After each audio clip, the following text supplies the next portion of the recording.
Ja nič ne čujem, ono. Ti? Kaj?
Da uključiš zvuk.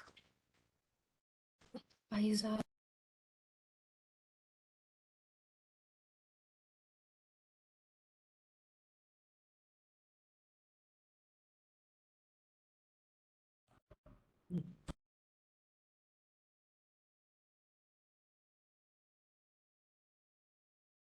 Su mjesta za ljude, hrvatske nove arhitektonske politike. Prije svega željela bih vas pozdraviti u ime tima programa ESPON 2030, Ministarstva prostornog uređenja, graditeljstva i državne imovine, te posebno Zavoda za prostorni razvoj koji je preuzeo jednu od uloga u ovoj organizaciji, te naše kolege Čuje se negdje, pošto negdje nije ti ovo i Društva arhitekata Zagreba koji su nam ustupanjem ovog prostora i aktivnim sudjelovanjem omogućili da se danas ovdje nađemo.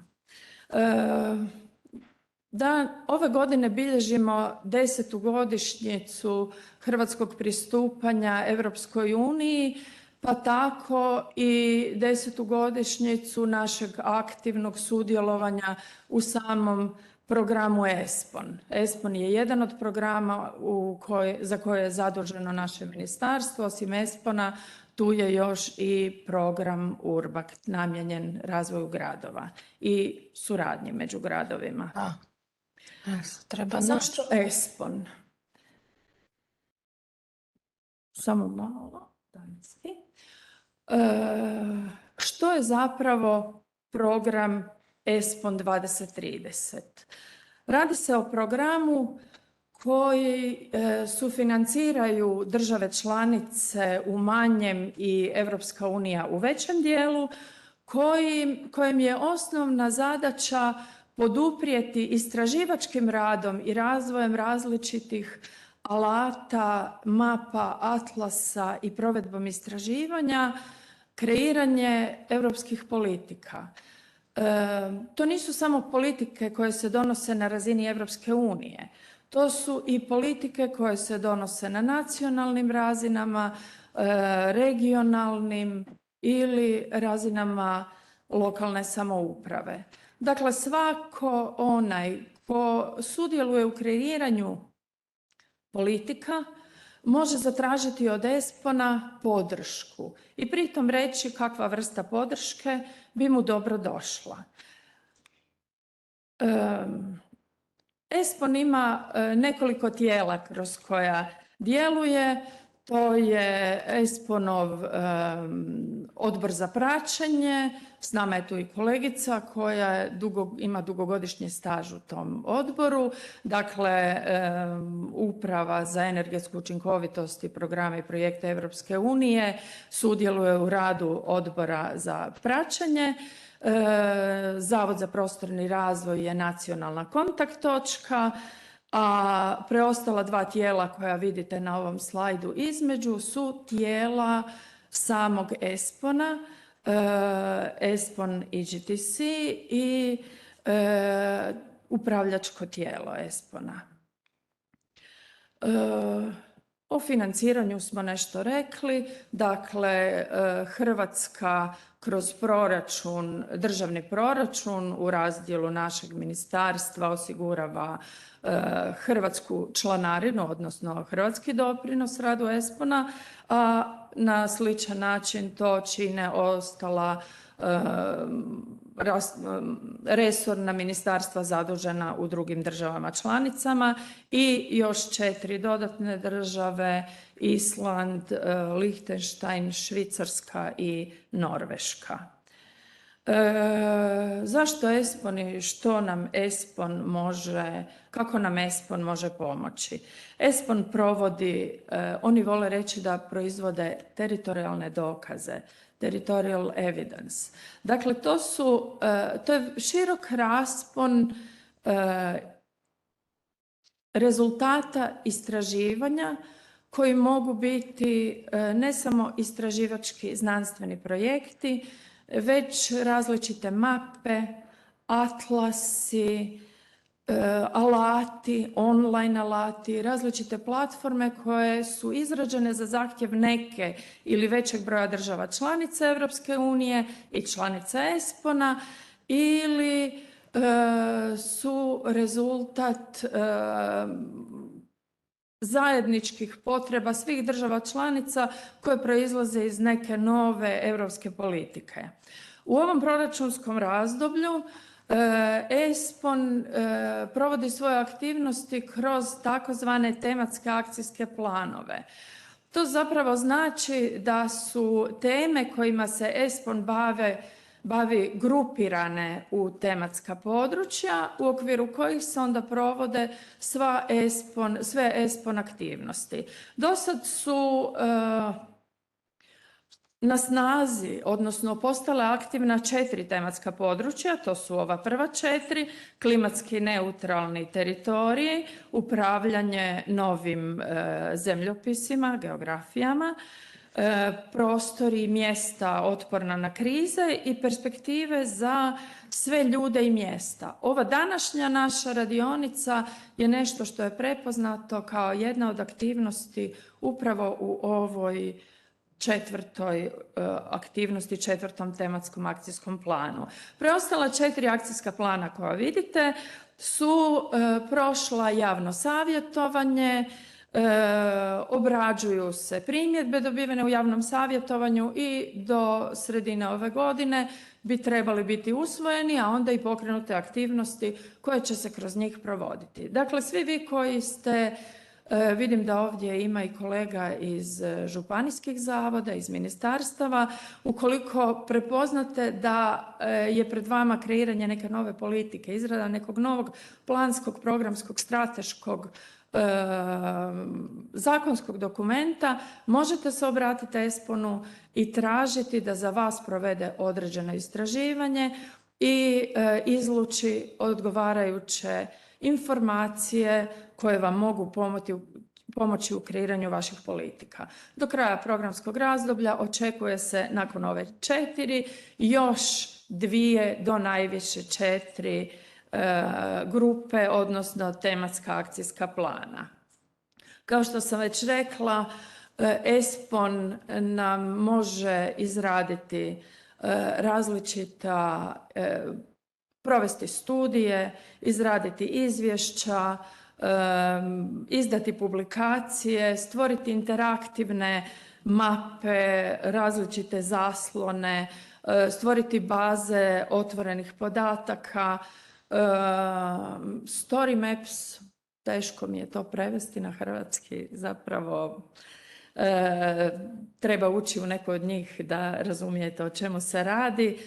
Objavljuju blogove, imaju sustavnu interakciju sa svim zainteresiranim dionicima, objavljuju podcaste i videa i u konačnici Territorial je časopis čije izdavanje je počelo s trenutkom kad se Hrvatska našla u lockdownu i nije bilo moguće organizirati, odnosno održati planirani seminar i sve sastanke, kako teme ne bi ostale bez nekog svog završetka.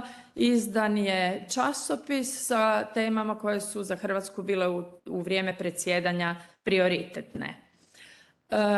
Praksa je nastavljena jer se pokazalo da je interes za ovu vrstu publikacije značajan.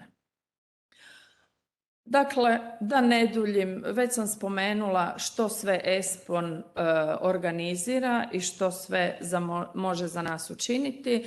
Osim ovih svih dokaza i istraživanja, osigurava nam umrežavanje, suradnju kako na nacionalnoj razini, tako i suradnju među državama. Nekad se radi o suradnji i događanjima na kojima sudjeluju sve države članice, nekad samo one koje su za određenu temu neposredno zainteresirane.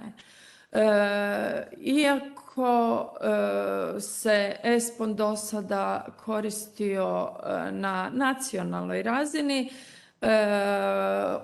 program je otvoren i vrlo zainteresiran da pomogne svim kreatorima politika, posebno onima na regionalnoj i lokalnoj razini, svjesni da su kapaciteti te administracije često nedostatni, ponekad nedovoljno stručni i da zapravo neka istraživanja i neke informacije za lokalnu i regionalnu samoupravu može učiniti neko drugi. I ESPON tu vidi svoju ulogu. ESPON-u se mogu obratiti, dakle, svi kreatori politika.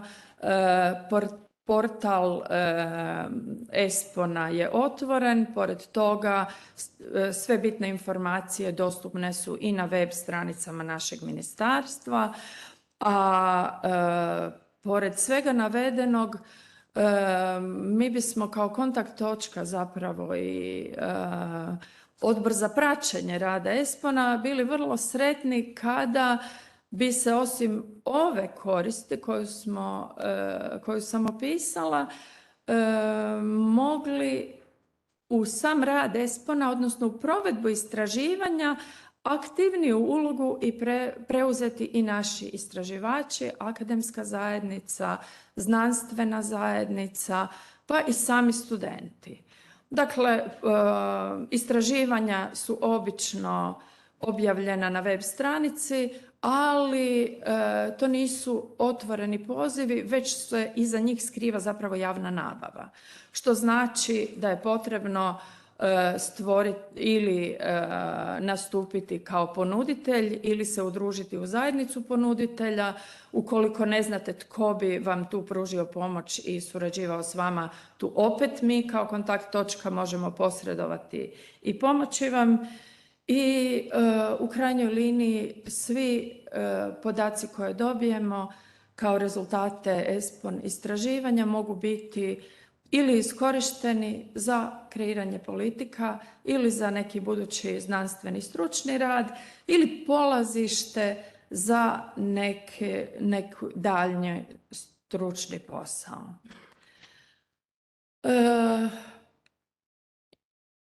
Neću se zadržavati dulje na svemu ovome što govori u puno riječi kako sve možemo iskoristiti ESPON. Dala sam neki kratki okvir i pregled onoga što ESPON jest i pod krovom ove organizacije, ovog programa, nastavit ćemo sa današnjom radionicom. Dopustite da vas na početku samo kratko upoznam s programom. Sad smo čuli zašto ESPON, nakon toga ćemo čuti i zašto baš tema arhitektonskih politika, zašto baš sada i zašto baš ta tema. Slijede prezentacije portugalskog arhitekta i znanstvenika Joao Benta, koji će nam dati kratki uvod ne samo u politike, europske politike koje imaju određeni utjecaj na arhitektonske politike, već će dati pregled svog istraživanja koje je provodio u svim državama članicama i bavio se intenzivno arhitektonskim politikama, tražeći odgovore na mnoga pitanja. Jessica Segerland iz Švedske, zatim Saskia Nafs, strateška savjetnica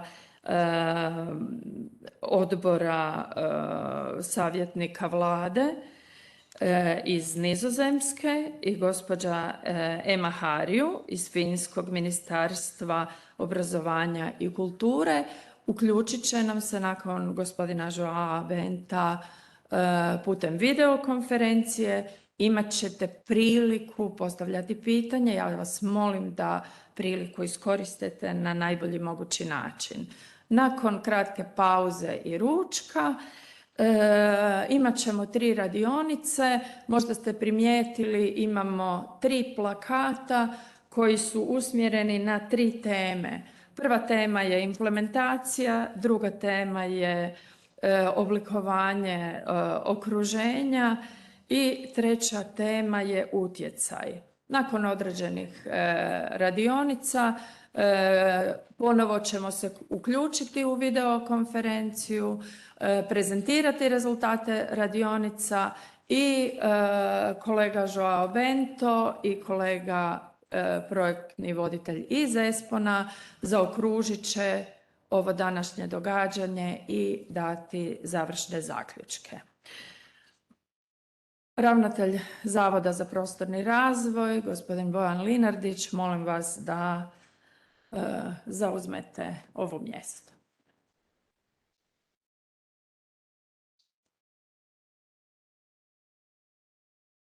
Hvala Ingrid, dobar dan svima, drage kolegice i kolege.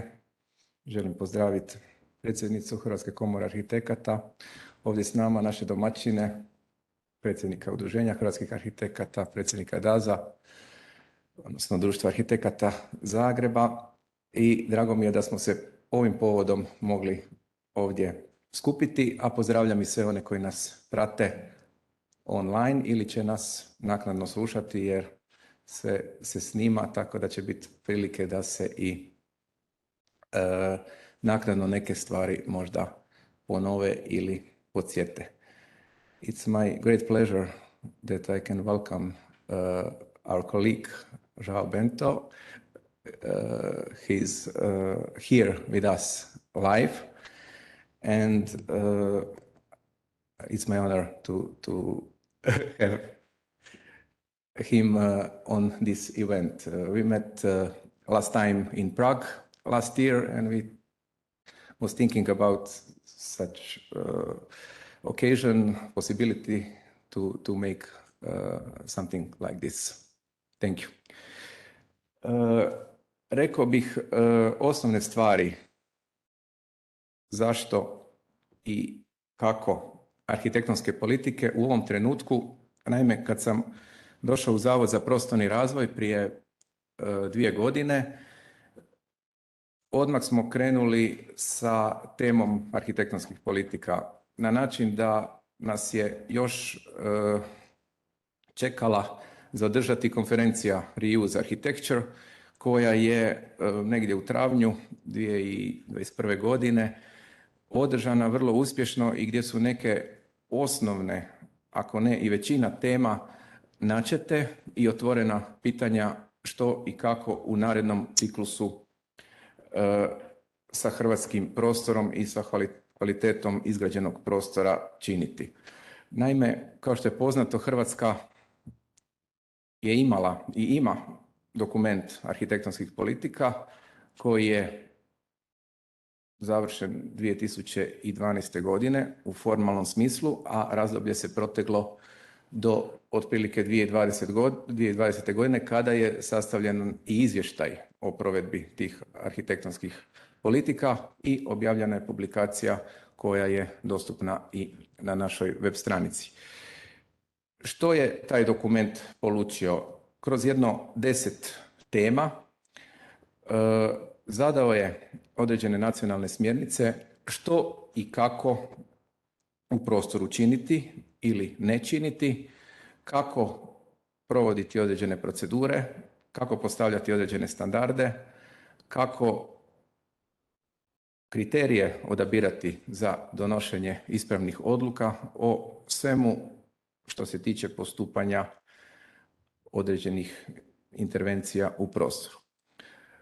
Ono što je prepoznato, možda i kroz izvještaj, je sama snaga tog dokumenta. Naime, radilo se o smjernicama koje, iako nacionalne, iako usvojena na sjednici vlade, više ili manje bile su implementirane u pojedine zakonske i podzakonske akte i nisu možda na dovoljno čvrst, formalni način odredile sve ono što bismo mi kao struka koja se bavi projektiranjem, planiranjem, krajobrazom i ostalim srodnim disciplinama vezanim uz oblikovanje prostora željeli. Iz tog razloga sada na pragu novog ciklusa koji bi trebao obuhvatiti period najmanje do 2030. godine promišljamo u prvom koraku o formalnom karakteru tog dokumenta. Dakle, radi li se o strategiji, radi li se o novoj strategiji arhitektonske politike ili o dijelu strategije prostornog razvoja Republike Hrvatske koji već imamo kao dokument na snazi i imamo iskustva sa njim. Temelje li se polazišta za takvu strategiju ili dokument na izvješću o stanju u prostoru Republike Hrvatske koji Zavod svake 4 godine izrađuje i objavljuje. Sve su to pitanja koja manje više već jesu bila raspravljana, međutim potrebno ih je ugraditi u temeljni zakon, a to je Zakon o prostornom uređenju, već u pojmovniku, kako bi se moglo onda kroz odredbe i kroz eventualne podzakonske akte to na pravi način urediti i to pitanje postaviti onako kako to i druge zapadne uređene zemlje s kojima se volimo uspoređivati imaju. To je što se tiče ovog formalnog dijela. Što se tiče suštinskog dijela i nekog možda šireg konteksta, mi ne radimo politike za Hrvatsku kao neki otok u prostoru. Mi ga radimo duboko umreženi sa našim susjedima, sa članicama Europske unije, ali i, možemo reći, sa svijetom. U globalnom smislu polazimo od ciljeva Ujedinjenih naroda, takozvani SDG-evi, koji su poznati. Idemo preko europskih direktiva i dokumenata, krećemo se unutar Europskog zelenog plana, unutar inicijativa koje se javljaju i afirmiraju svakim danom, kao što je novi europski Bauhaus, i naravno želimo uključiti, odnosno implementirati sve one postavke koje su pojedini dokumenti prepoznali i naglasili u svojem sadržaju, kao što je recimo Leipziška povelja, kao što je deklaracija iz Davosa, kao što su to drugi dokumenti, teritorijalna agenda do 2030. Znači sve ono što smatramo da je nezaobilazni dio definicije budućeg oblikovanja prostora, tako i ono što nam na nacionalnoj razini predstavlja krovne dokumente, prije svega nacionalna razvojna strategija, zatim ova naša prije spomenuta strategija prostornog razvoja Republike Hrvatske, a poslije toga i svi dokumenti, pa možemo reći prostorni planovi, koji su onda jedna provedbena razina da se stvari u prostoru zaista tako i dogode.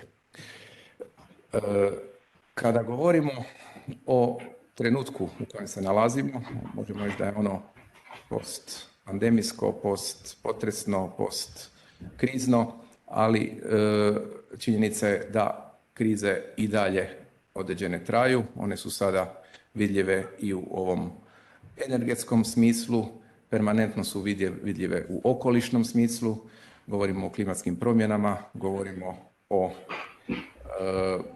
migracijama, isto tako ljudi u raznim smjerovima, a ono što se na našem prostoru događa već dulje vrijeme, to je svakako određena depopulacija, odnosno starenje stanovništva i migriranje iz, možemo reći, ruralnih ili manje aktivnih područja prema većim gradovima i prema obali. To je nešto što snažno obilježava naš prostor, nešto što utječe temeljno na različite manifestacije u prostoru i to je nešto što mi kao arhitekti možda ne možemo zaustaviti, ali se možemo prema tome aktivno odnositi, možemo predlagati načine ublažavanja takvih procesa za koje smatramo da nisu povoljni i onda ih na neki način ublažavati i nastojati trendove mijenjati, odnosno ispravljati. To je što se tiče ljudi, zato što pored prostora, naravno, odnosno i prije prostora su ljudi, pa onda teritorij i to je nešto što je u strateškom smislu bitno da shvaćamo i da smo toga svjesni. Jer možemo kao arhitekti napraviti najljepše strukture i najljepše kreacije, međutim uvijek se postavlja pitanje za koga i do kada. Što se tiče samih realizacija, samih intervencija, uvijek nas u naravi čeka nekakvo nasljeđe. Bilo da je ono prirodno, netaknuto, bilo da je ono izgrađeno, znači kulturno nasljeđe, odnosno graditeljska baština. Rijetko kada je situacija da se ne moramo prema njoj odnositi. Dakle, u Zavodu za prostorni razvoj jedan veći dio nadležnosti odnosi se upravo na bavljenje poslovima planiranja zaštićenih dijelova prirode. To su nacionalni parkovi, to su parkovi prirode i praćenje stanja u prostoru u tim područjima. To ne znači da se u njima ne mogu i ne trebaju događati isto tako i arhitektonske kreacije. Neke od najprepoznatljivijih se i nalaze upravo unutar tih područja nacionalnih parkova i parkova prirode.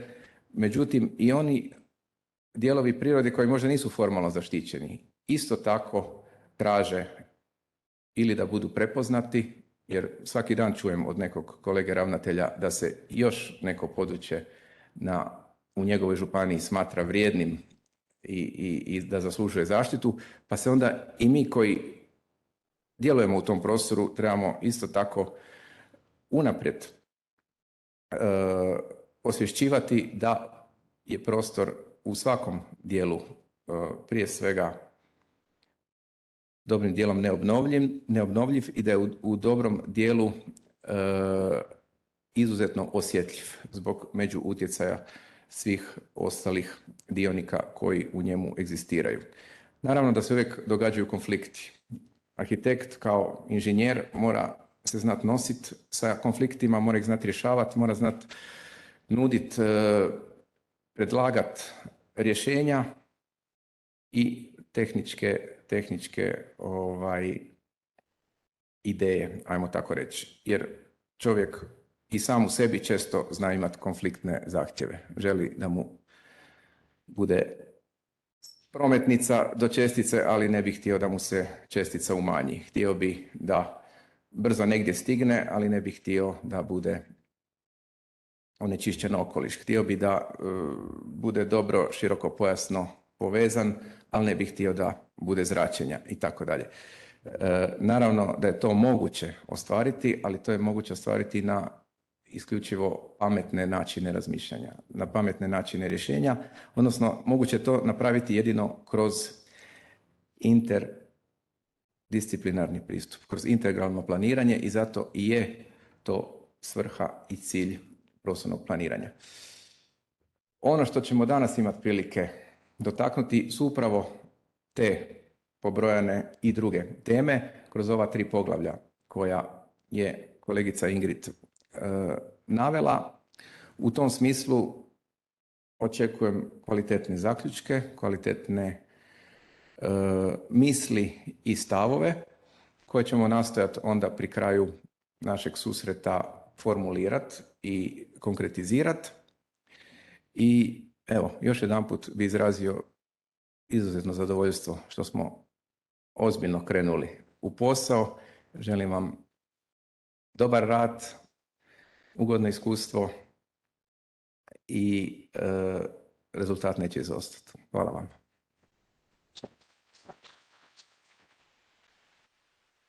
Zahvaljujem ravnatelju Linardiću i došli smo do kolege Joao Benta, portugalski arhitekt, znanstveni suradnik na Lisabonskoj školi arhitekture Univerziteta u Lisabonu. Joao, izvoli.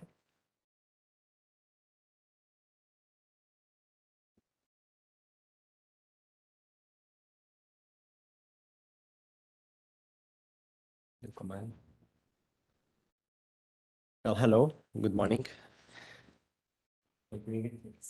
Yes, I know. Well, thank you for the invitation to be here today. It's a pleasure. I will try to provide an overview of the panorama of architectural policies in Europe, considering the rise and dissemination of architectural policies across Europe. It will not be easy to do this in 20 minutes, but I will do my best.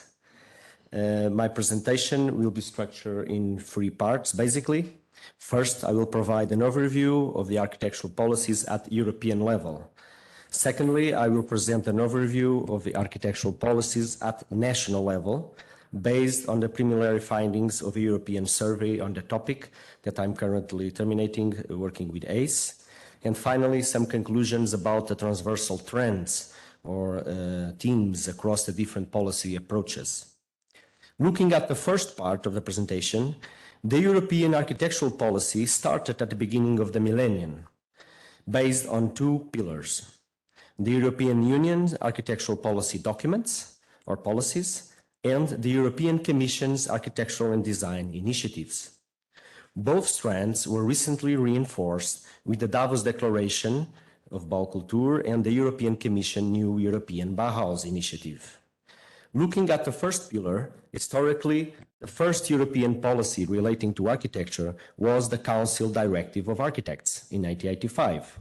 However, its scope was restricted to the mutual recognition of diplomas and other formal qualifications in architecture to guarantee the same level of competences and the freedom of movement of architects within the EU. So we cannot consider this a first comprehensive policy, but historically it's the first landmark at European level. Actually, in the beginning of the 90s, several European countries started to adopt comprehensive policies, developing, implementing, and promoting design excellence and raising public awareness about the importance of high-quality built environments. Following these concerns and initiatives, in 2001, the EU Council of Ministries of Culture adopted a resolution on architectural quality. The EU resolution was the first policy document on architecture with a global approach at European level. It encouraged the member states to intensify their efforts to improve the knowledge and promotion of architectural quality, as well as to promote design quality by means of exemplary public building policies. In 2007, the EU Council approved the Leipzig Charter on Sustainable Cities within the scope of urban development policy. It mentions that the quality of public spaces, urban man-made landscapes and architecture all play an important role in the living conditions of populations and European citizens. Following these concerns, in 2008, the EU Council of Ministries adopted a second policy directly addressed to architecture, the conclusions on architecture and the cultural contribution to sustainable development. The second European policy document maintained the same holistic approach to architecture, but placed a new emphasis on the contribution of culture for sustainable urban development.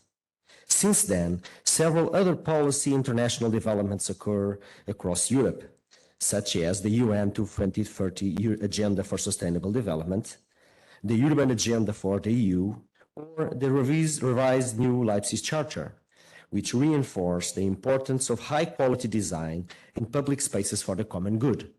So architecture is on the agenda and started to have a reinforcement of concerns since 2016. In light of these concerns, the European Ministries of Culture and other stakeholders gathered at the Davos Economic Forum and approved and adopted a pan-European declaration on Baukultur. Baukultur for Europe, that in English introduced the concept of building culture, introducing this new concept beyond Germanic-speaking countries. This declaration highlights the central role of culture in the built environment and calls for a high-quality building culture to be considered as a political goal, which includes not only architecture but heritage, public space, landscape, and infrastructure. In 2021, following this process, the Swiss government launched a discussion in the European meeting where it was approved the Davos Baukultur quality system that followed the previous declaration. This is basically a tool aimed to better define the concept of Baukultur and to allow users to make assessments and about the quality of their places by defining 8 criteria for the different dimensions of high-quality building culture. This quality system supports planning and projects, competition judging, and participatory process. You can find all of these on the website of the Baukultur Davos Declaration. In the same year, the European Council adopted a third architectural European policy, the Council conclusions on culture and how high-quality architecture in the built environment has key elements of the new European Bauhaus initiative, which reinforce the momentum and the European commitment for promoting high-quality environments. Among others, the member states are urged to follow best practices for conducting design competitions, contribute to creating holistic understanding and shared culture of high-quality architecture by raising awareness, for example, through formal and informal education at early age. Setting up, for example, advisor expert groups, such as the state or the city architect teams. Looking at the second pillar, now moving on from the policy EU documents, but for the European Commission initiatives on architecture. Probably the best known is the EU Prize for Contemporary Architecture. That is founded by the European Commission and co-organized with the Fondation Mies van der Rohe since 2001. The EU Mies Award is a biannual prize focused on high-quality architecture, built across Europe. It includes an advisor committee with 16 institutions from different countries and the collaboration of the 45 ACE member organizations, who submit their entries every edition. In 2009, following a recommendation of the Council conclusion text, the European Commission decided to adopt its own architectural policy, which set high-quality aspirations for all the facilities of the European Commission and defines a set of design quality criteria which should be considered by all stakeholders when implementing the Commission's building policy and for assessing design competitions for their own Commission's buildings. Building on the EU Work Plan for Culture, 10 years after, in 2019, the European Commission decided to establish an open method of coordination, OMC group, of member states experts that focus on high-quality architecture in the built environment for everyone. This was in the middle of the COVID. Most of the meetings were online, but it gathered representatives of the different governments across Europe, and at the end, a final report was published, with the main message that quality architecture and spatial design should become part of the multidisciplinary response to social and policy demands. And it concluded with these following 6 recommendations. At the end of 2020, the President of the European Commission announced these exciting and new wide European initiatives, the new European Bauhaus, a cooperative cultural project which proclaims architectural quality and design thinking among its guiding principles. The NAB aims at transforming the European Green Deal policy and its renovation wave strategy into a new cultural project connected to the built environment, together with ideas of sustainability, inclusiveness, and innovation. I don't have time here to go to the details of these initiatives, but online you can find a lot of information about this, about the community of the NAB and the community and the prizes and the festival. Interconnected with these 2 pillars, I bring here a third one that I call the European Policy Networks that contribute, influence, and take part in the Europeanization process of architectural policies. I do not have time here to explore the complex dynamics of the Europeanization, but I just want to call the attention that the patterns of change that we are observing at European level are most of the times the result of a mutual process of influence between the EU member states and its representative organizations that reinforce and legitimize the policy-making process and initiatives that are currently taking place. So here we have the old EFAP, now it's called ECAP, that is a informal network of policy experts. We have the European directors meetings that are gathering all the directors of architecture across Europe. We have the NAB community, the different initiatives. We have the Architectural Council of Europe. We have different stakeholders that all bring in their concerns and their lobby, if you can call it, to these 2 pillars of policy at European level. So moving on to the national level, since the beginning of the 90s, I already mentioned, there has been a widespread of national and regional architectural policies across Europe. To briefly present this phenomena, I will use the preliminary data of a European survey that I'm concluding together with ACE. Just to provide the context, In 2012, I carried out this old survey on architectural policies in Europe, together with the late FAP, that now it's not dissolved. The survey concluded that the Council resolution of 2001 and the Council conclusion of 2008, that I have presented before, seem to be having a positive impact in encouraging the member states to develop policies and initiatives to promote architectural quality. 10 years have passed and several policy developments occur. In this context, this new study aims to develop a new updated European survey to identify an updated panorama of architectural policies, to identify the main trends and differences, and to measure the implementation progress across the continent of national architectural policies, and finally to provide a set of recommendations. To achieve these aims, a survey questionnaire was circulated last May to national and regional government departments across Europe, responsible for architectural policy. To complement this questionnaire, it was also sent for all professional organizations across Europe with the help of the ACE Secretariat. The following countries were invited to participate: the 27 member states of the EU and 4 outside EU countries, Iceland, Norway, Switzerland, and the UK. Belgium and the UK, their regions have replied separately. As a result, the target group increased for 36 administrations. Looking at the replies, I bring you here, you can see that there was a very good response rate from the governmental side with 32 replies. Adding to this governmental information, we add the professionals' bodies that also reply, that could complement the information from the governmental side. So we have already a good European coverage. Although I'm still writing the report, I bring you here some of the findings. To do so, I will follow the same structure of the questionnaire. So first, the institutional actors operating at the national level. And second, the policy documents, and third, some examples of initiatives. Looking at the first part, does a specific department exist in charge of architectural policy in your country or in each of the European countries? We can see that more than half of the 46 administrations, architectural policy is under the responsibility of a specific department.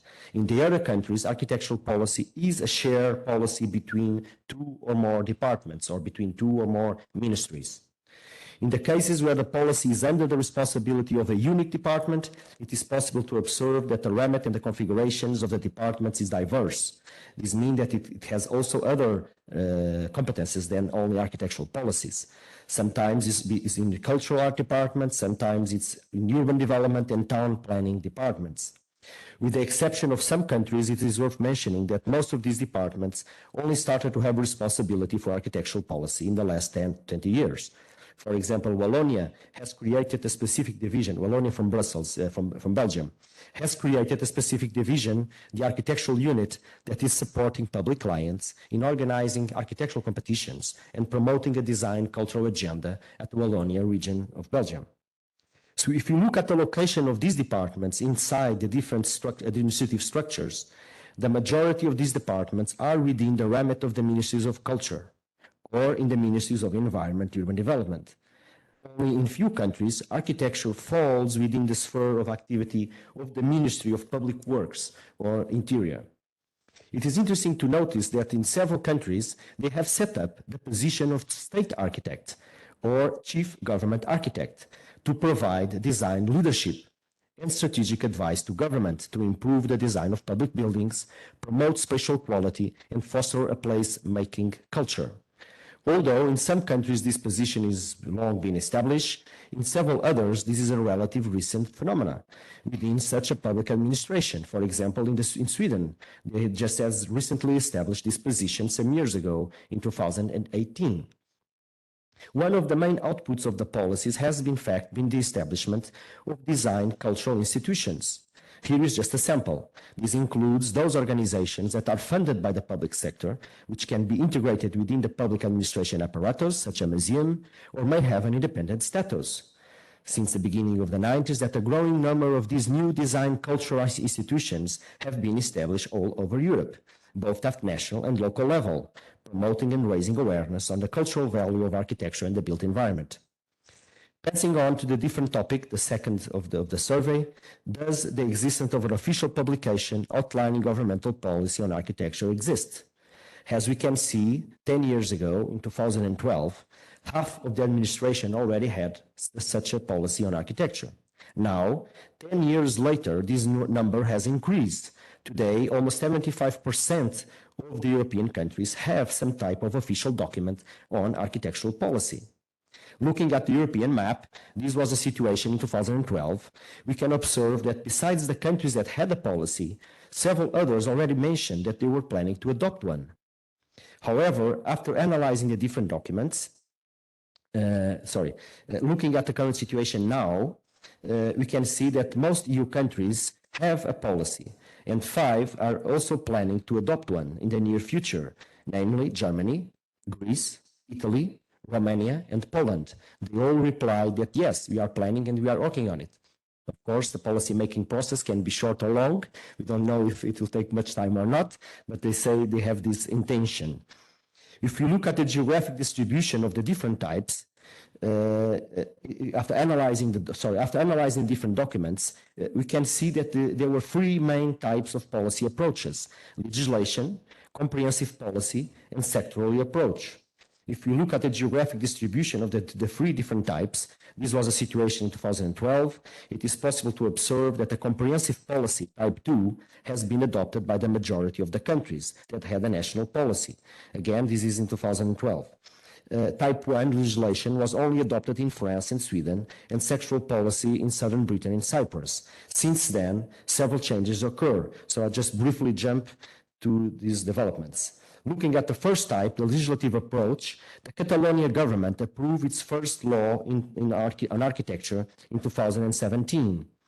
Although in the form of legislation, the document tends to be similar to a strategic policy, as it sets out principles and goals proclaiming the public interest in architecture, as well as defining measures of dissemination, awareness, and knowledge. In the same year, Lithuania also approved a national law on architecture. In fact, regulating the architectural profession, defining design quality principles, requirements for organizing design competitions, and establishing the regional councils of architecture across the country. In 2018, 10 years after the first bill, the Swedish government also approved a new law on architecture called Policy for the Design Living Environment, that takes an integrative approach to the work of the design living environment while also providing a strategic national policy. Recently, inspired by the Catalan law, the Spanish government launched a public consultation on the future of the architectural quality bill. In January 22, last year, the draft law was approved by the Council of Ministers, and in July it was approved by the National Parliament of Spain. This new law on architectural quality, among others, defines the creation of 2 new bodies, the House of Architecture and the Architectural Quality Council. Going to the second type, the comprehensive architectural policies started in the 90s with the first document approved by the Dutch Parliament in 1991. This sequence of documents inspired several others that were followed by Denmark, Ireland, Sweden, Finland, and Scotland, all before the end of the millennium. Since then, the comprehensive strategic policies have been disseminated across Europe. More recently, jumping a little bit forward, we can see that several countries started adopting their own first policies. Croatia in 2013, Hungary in 2014. Interestingly, France, that had a national law, also approved a national strategy for architecture in 2015. After a long process, Portugal also approved its national strategic policy, combining architecture and landscape policy. In 2020, then Slovenia in 2017, and Czech Republic also in 2016. In the follow-up of several years debating and publishing Baukultur reports, the Austrian Council of Ministers also adopted its first national policy based on the concept of Baukultur, or building culture, the federal guidelines on Baukultur in 2017, chasing the same ambitions on high-quality design for everyone. In 2020, the Swiss Federal Council also formally adopted its interdepartmental strategy for the promotion of Baukultur, connecting all building cultural governmental related operations. Finally, looking at the third type, the sectoral policies, England, although governmental guidance on design goes back at least at 1966, After the dismantle of CABE in 2011, recently the National Planning Policy Framework recognizes the value of design quality and provides associated national guidance, which includes a national design guide and a national model design code that also adopted into 2021 to support the use of design in the planning system. Wales and Malta also had a revision of its design policy some years ago. So looking at the European map, again, now the current situation, we can see that the number of countries with a comprehensive policy increased.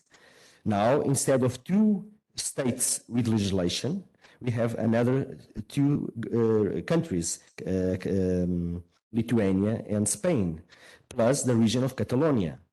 Adding to this, France and Lithuania also has legislative and comprehensive policies. So besides the law, they also have a comprehensive strategy. Looking at the policy budget, only 9 countries have an associated annual budget for implementing and promoting the architectural policy.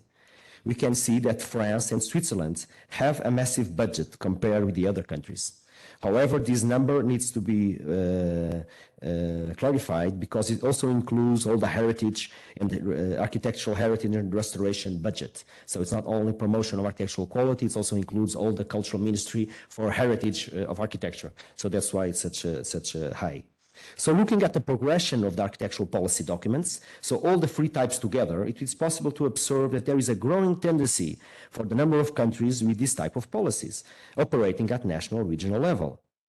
Finally, the last part of the survey, that I will not have time to give the examples, was dedicated to specific initiatives that could be implementing and delivering the objectives of the Council resolution, such as improving knowledge and promotion, raising awareness, fostering a culture of best practices. And finally, the last part was also for specific initiatives of the goals of the Council conclusion text of 2008, such as promoting education on architecture, improving knowledge on the architectural sector, promoting the initial and further training of designers and professionals. But I don't have time now, so I will just jump to my final section about some reflections on transversal themes and trends across the different policy approaches. And I'm almost finishing. Looking at the data, it is relevant to emphasize that in the last 30 years, there has been a remarkable growth on the number of countries developing a formal policy on architecture at national and regional level. This number, by the evidence that you can see, it's increasing, and since the 90s, that is expected to continue to grow in the following years. The EU guidance has had a positive impact on this trend, so urging and inviting the countries to take actions on this policy field. Comparing the different policy documents, however, it is clear that the architectural policies have evolved in terms of conceptual basis. They were based on the notion of architectural design and near surroundings, but now it also encompasses not only buildings, but also all elements that compose human settlements and the built environment. When considering a broad definition, architecture constitutes a vital part of public policies like housing, urban policy, environment, and landscape policy. So we are talking about a design living environment, not only about architectural solo buildings of high design.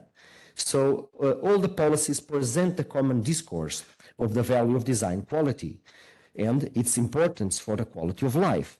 However, design quality is rooted in a complex social problem. How can we influence the wide ranges of causes that involve both private and public actors? This means that the policy impact extent will always be difficult to assess if we want to see it as a long-term goal. Although the range of the policy target areas varies between the policies, it is policy to identify between the documents 6 main policy dimensions, leading by example, internationalization, urban planning, awareness and knowledge, architectural heritage, and sustainability and resilience. The first and the fourth target area have been the backbone of most of the policy documents, whereas the remaining 4 areas have been present or not in different degrees according with the document. About new trends, and I'm almost finishing, I would like to highlight that the national policies on architecture in some countries are being adopted also at regional and local levels. For example, Denmark.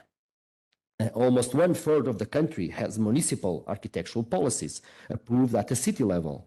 Also in Finland, the regional governments, of course, we are talking about two decentralized countries where most of the action takes part, it's decentralized. So they take their own initiatives on architectural policy. So a critical lesson, and to conclude, is that architecture and spatial design policy involves a public compromise to promote design quality as a corporative aim. To deliver this policy ambition across the public sector, government should steer the direction and lead by example, fostering a place-making culture. By adopting and implementing an architectural policy is a direct way for the government to take a leadership role on this area. I hope I have provided some overview of these architectural policies in Europe, which we can discuss in more detail at lunch break or in the afternoon. Thank you very much.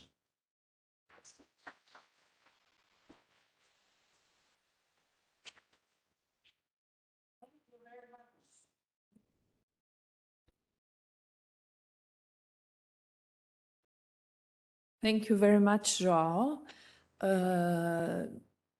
Imamo li koje pitanje iz publike? Bilo je ovo vrlo detaljno, iako vrlo brzi pregled istraživanja koje je gospodin Bento proveo i provodio kroz desetljeća unatrag. Bilo je zanimljivo vidjeti zapravo da je početna godina 2012. u kojoj Hrvatska nije imala arhitektonsku politiku, ali već 2013. je imala, ali to nitko nije pitao sve do 2022. Tako da smo u 2022. već bili zapravo na kraju proveli svoju arhitektonsku politiku, a nova je evo sada 2023. još uvijek tek u izradi. Nadajmo se da će do kraja godine biti i izrađena i donesena. Ana Marija, imamo li pitanja u chatu? Evo, javlja se Tihomil Matković. Samo trenutak.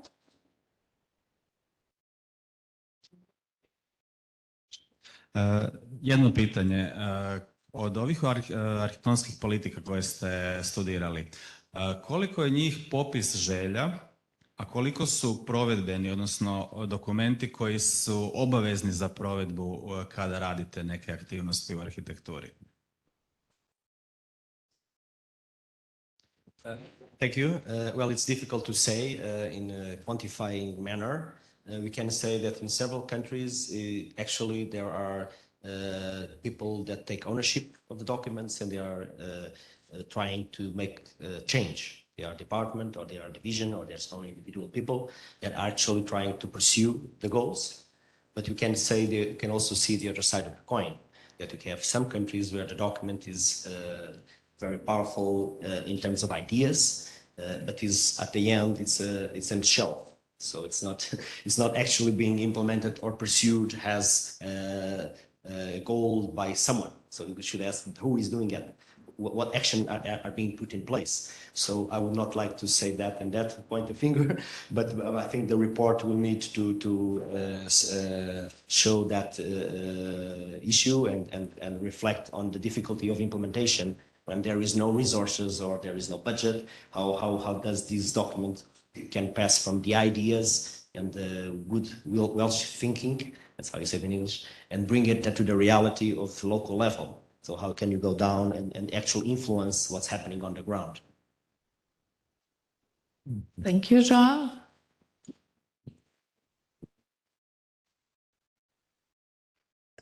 Just one question connected to the previous one.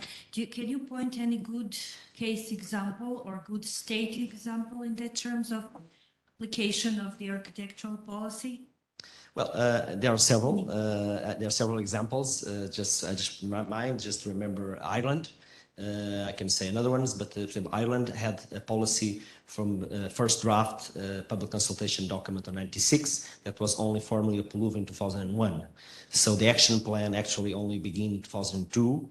and nothing really happened in the first generation of the document. So they learned in 2009 that if it was not a really good document, much more short and much more concise, nothing will really be implemented. So in the first generation, it was actually not really nothing being done, although there were some initiatives. So in the second document, 2009 until 2020, they actually done half or more than half of the actions. They were about 40. They had someone responsible for monitoring, going to the different departments and ask, have you do it? They've made partnerships, for example, with the Chamber of Architects to have implemented part of the actions. They had a small budget, not very high, but they had.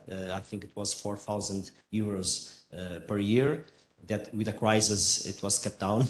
But at the new policy now, in 2022, that was actually just been approved, they cut the 40 action to 20.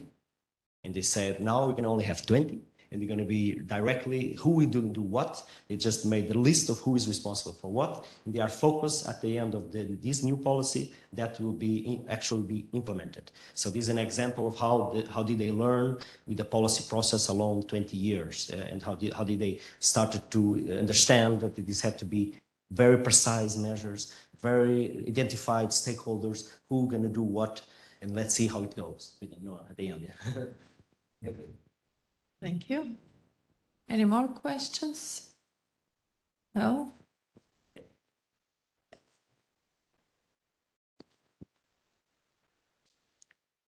Naš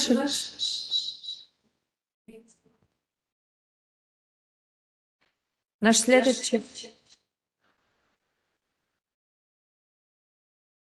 Oprostite, mikrofon je...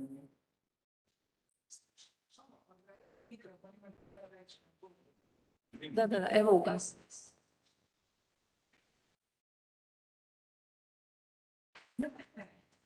Jessica Segerlund.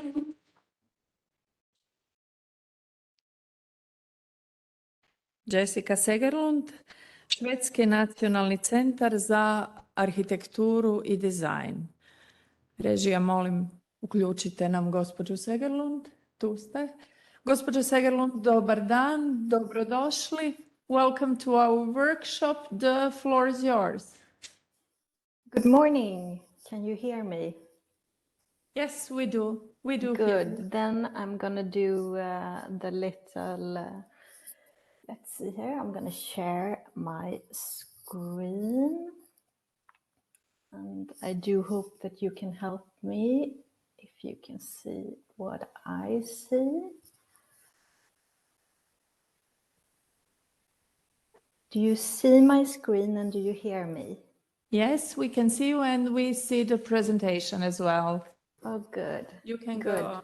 Then I'll start presenting, and thank you all for the invitation. I'm very sorry not to be there in person. Sometimes life just doesn't apply to your will. I heard that you have lovely weather there in Zagreb, and here in Sweden it's very, very cold and rainy. So many reasons would have loved to meet you all in person. But I'm happy to be invited here to talk about the policy for designed living environments, the national strategy for architecture and design in Sweden. The aim of the strategy being to be the very most of what architecture and design can bring to development of the society and for the benefit and enjoyment of all. And just to give you a short presentation, this is 2 images I bought. I am now currently at ArchDes, which is the Swedish National Center for Architecture and Design, where I am in charge of the national policy together with colleagues from different authorities. But I have an extensive background in city planning and just left this lovely place in Gothenburg, where I used to work with place development over the years of this policy actually being implemented in Sweden at the same time. So it's very close to heart, this policy, in many aspects. And as I mentioned, I represent ArchDes, the Swedish National Center for Architecture and Design, and it's a museum, it's a study center, and it's an arena for debate and discussion about the future of architecture, design, and citizenship. Our mission is to increase the knowledge and cultivate the debate about how architecture and design affect our lives as citizens. So that was a short brief of who I am and who I'm representing today. But I'm here to talk about this, the Policy for Designed Living Environment, which was a bill passed in 2018. And it's called in Swedish Politik för gestaltad livsmiljö. So I'll give you a short background because there is a lot to say, but I think also Xiao provided some good background to also the Swedish policy in a bigger context. The history of the policy starts in 1998 with the first architecture, form and design politics, and is predecessed by many tasks given by the government to the national authorities that are now responsible for the new, and nowadays actually quite old, now it's a 5-year-old policy that we are working with. The Policy for Designed Living Environments coincide with the Davos Declaration that Xiao also mentioned and are in line with the new European Bauhaus initiative. So this initiative sort of happened during the time that Sweden already had decided on the new policy, the policy that then dates back to 1998. The new policy has an integrated approach to the work on the designed living environment while also providing a comprehensive national architecture policy. This perspective incorporates not just architecture and design, but also art, historical context, and social values. The aim is to make the very most of what architecture and design can bring to the development of society for the benefit and enjoyment of all. This is important for social progress and requires increased awareness and clear ambition on the part of the decision makers. The policy takes the point of departure that we shape our environment on the basis of people and the basis of their needs. And the new objective is this: architecture and design will help create a sustainable, equitable, and less segregated society with carefully designed living environments in which everyone is well placed to influence the development of their shared environment. And there are 6 bullet points to work by to achieve this. And this is the 6. Sustainability and quality are not made subsequent or short-term financial considerations. Knowledge in the fields of architecture and design is developed and disseminated. The public sector acts as a role model.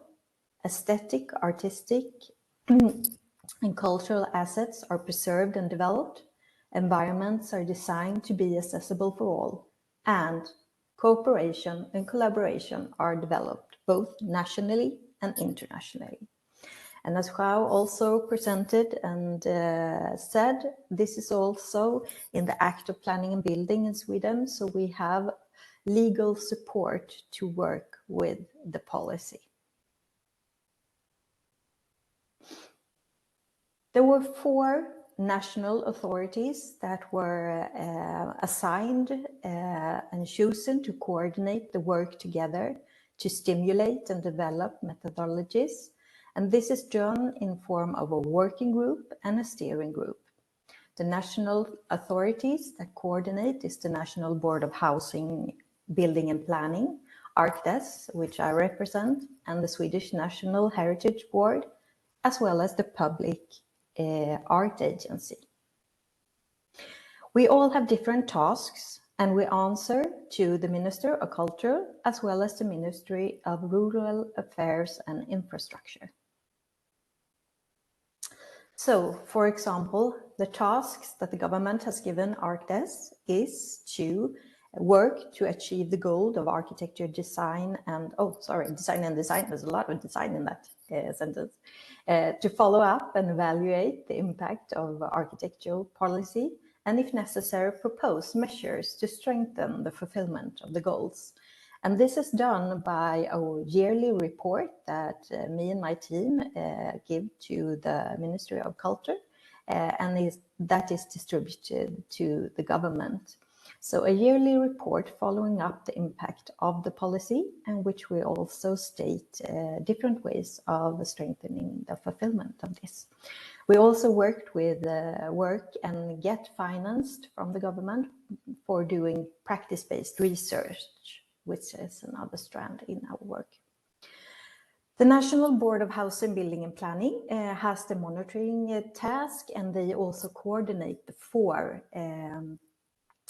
This is done by the state architect, which is also the chair of the government's Board of Sustainable Cities, Helena Bjarnegård, which you might have met in another session.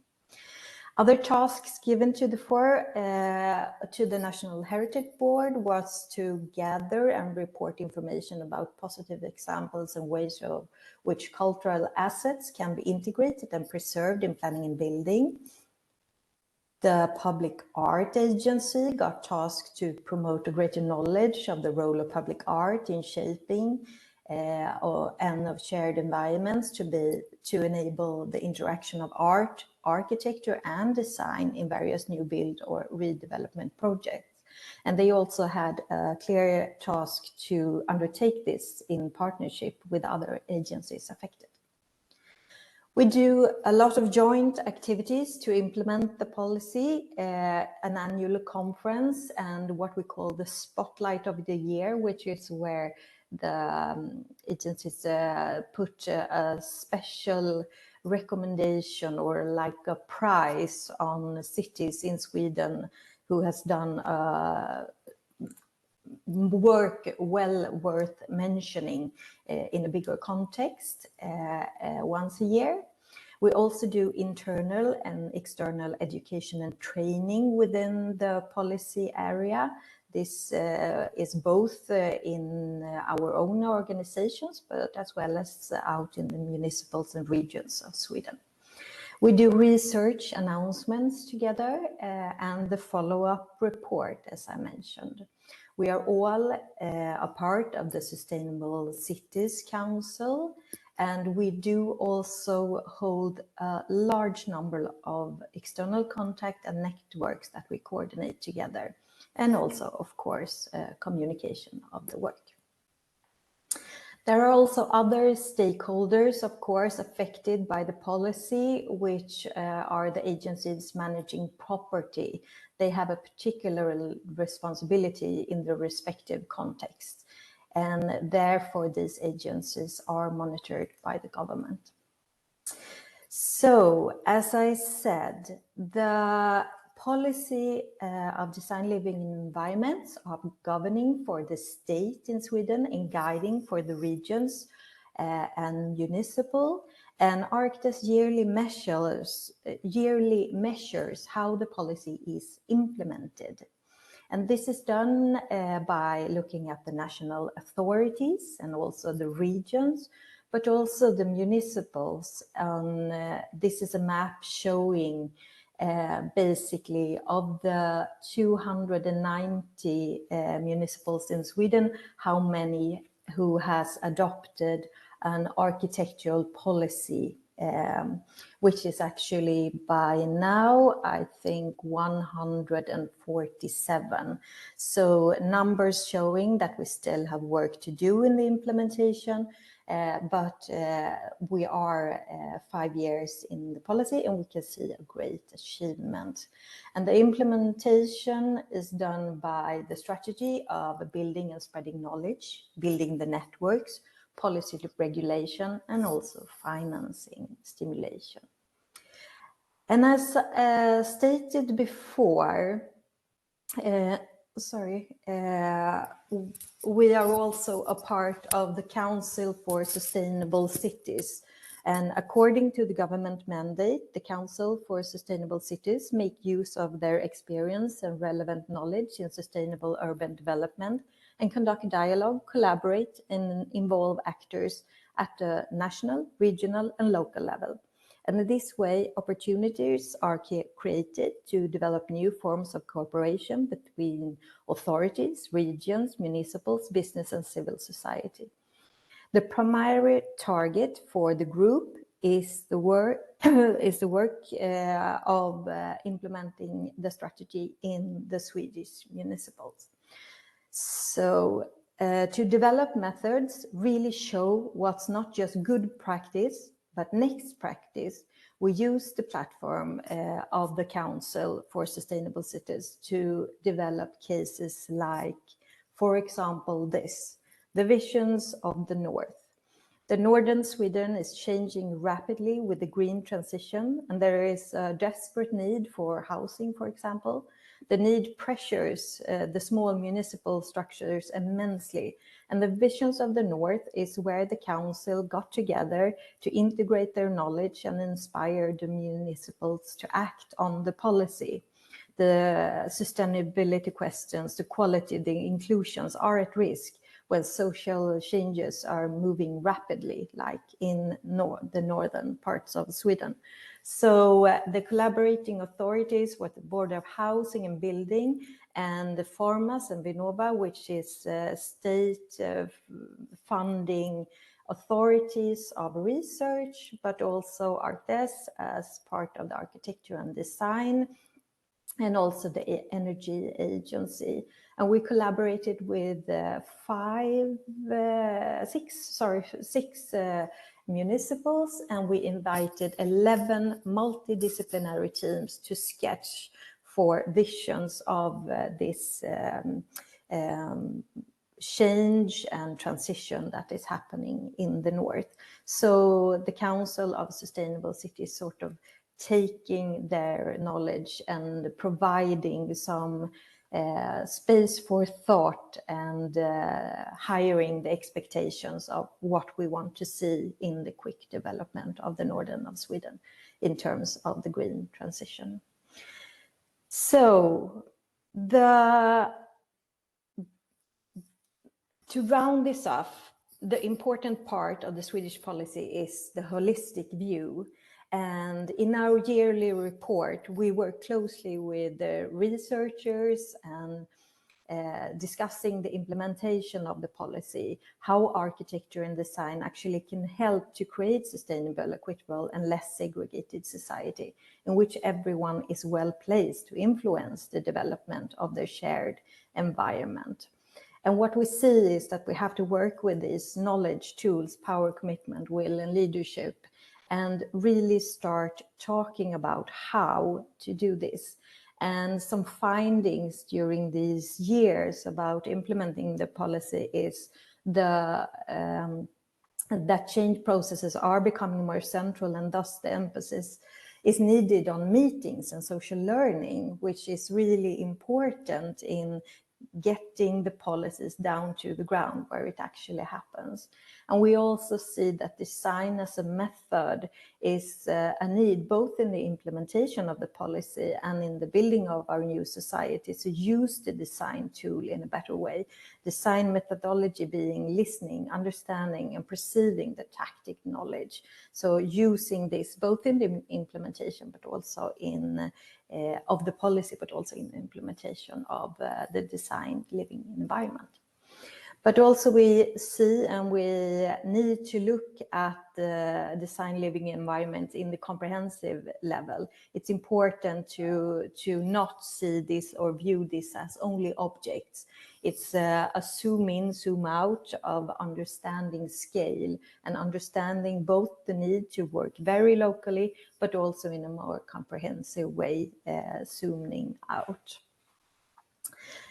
In Sweden, the policy is part of a cultural transformation on how we view the society that we are building and organizing. So the big impact being a cultural transformation in the way of the building culture It's about the quality in architecture, form and design, how we create value, not only for the customer user, but also for the surrounding society and the future generation. So a big web net is in place in this Swedish policy for architecture, design, and cultural heritage. So that was a very, very brief and quick discussion about the policy of designed living environments in Sweden. And you have my email here on the slide. If you have any questions, we are happy to address them, and also happy to welcome you to Sweden for further discussions. Thank you. Thank you.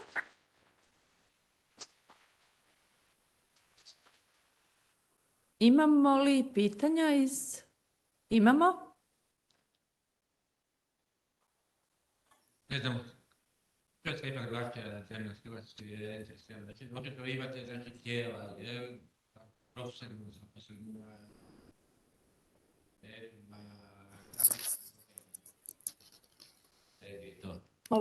na koji način uspijate motivirati stvarno kvalitetne ljude, stvarno dobre ljude, da dođu i da taj posao rade. Budemo realni, bar kod nas u Hrvatskoj, pa vjerojatno tamo, znači većina studenata kad upisuju fakultet arhitekturu je prostorno planiranje, želi se baviti konkretnim stvarima.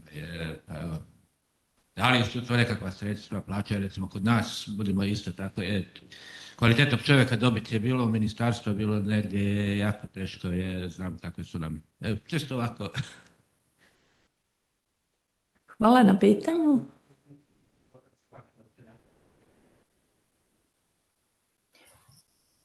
Could somebody summarize the question a little bit, because I couldn't really hear. In your case, how can you encourage Swedish students on architecture or young architects to take part in public policies in terms of architecture and built environment? In our case, in Croatia, the income for public offices is rather low and therefore encouraging for young people. So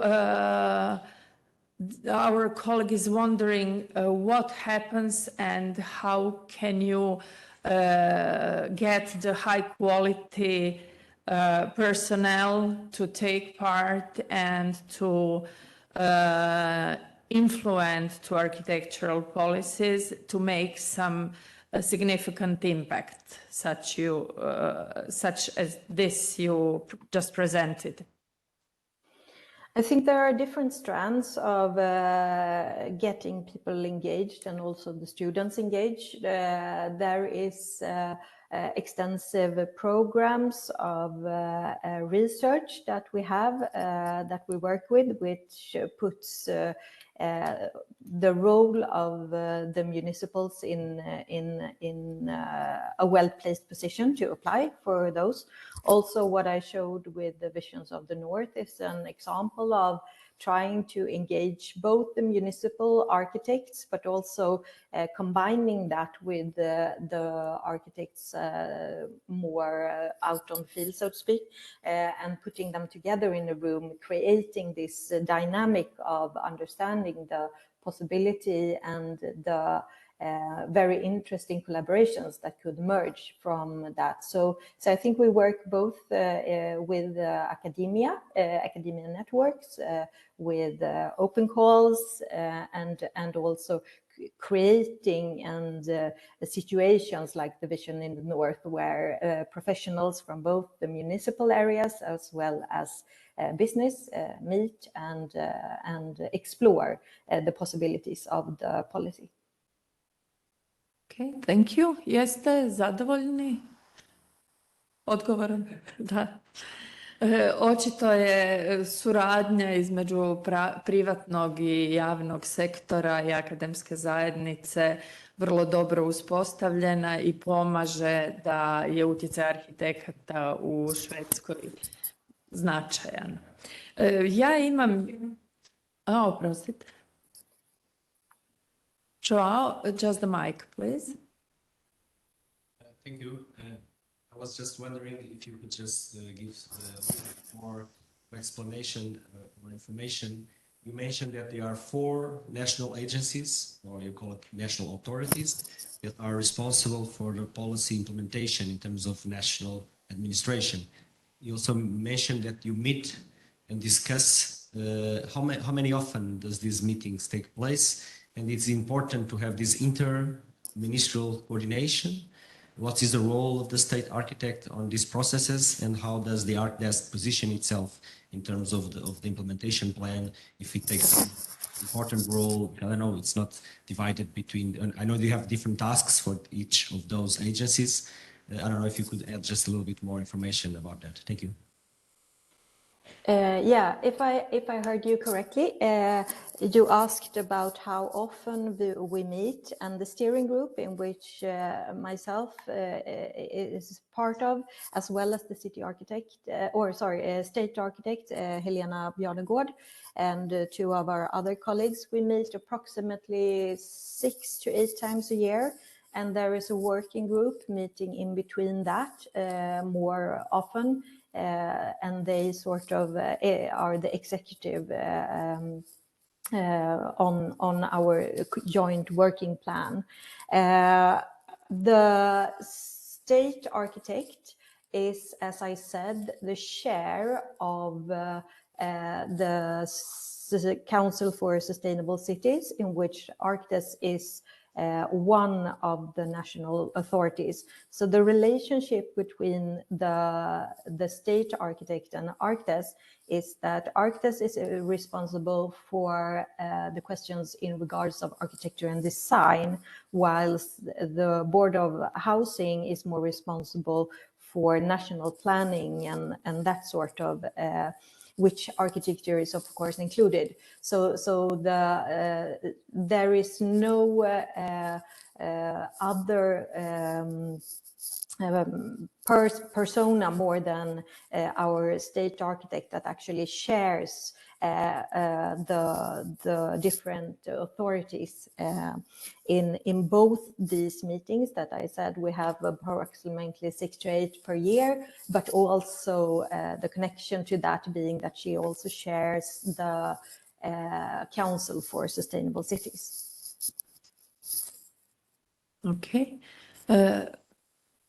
Ima li još koje pitanje iz publike? Well, I do have one question. At one of your slides, it was mentioned that in terms of implementation, municipalities should develop their policy-making regulation. Did I understand it correctly? Do they really adopt their own policy regulation on architecture, or they just implement the policy that was developed and adopted at the national level? Yeah, as I said, the policy is guiding for the regions and the municipals of Sweden, but it's mandatory for state. So what we do is that we guide them, but the municipals are at their own terms welcome to develop their own policies, in which they take the national policy as point of departure, but making it more site specific in terms of what they need for that actual area. It looks very different in Sweden. It's a large country with very different needs. So it becomes more of a place-based policy for the municipals, but taking the point of departure in the state one. Okay, thank you. Any more questions? Audience, chat. Please do not hesitate putting your questions in a chat. So if you are ashamed to come up with a question in person or to raise your hand, just put your question in a chat. So, Joao, not in a chat, but in person.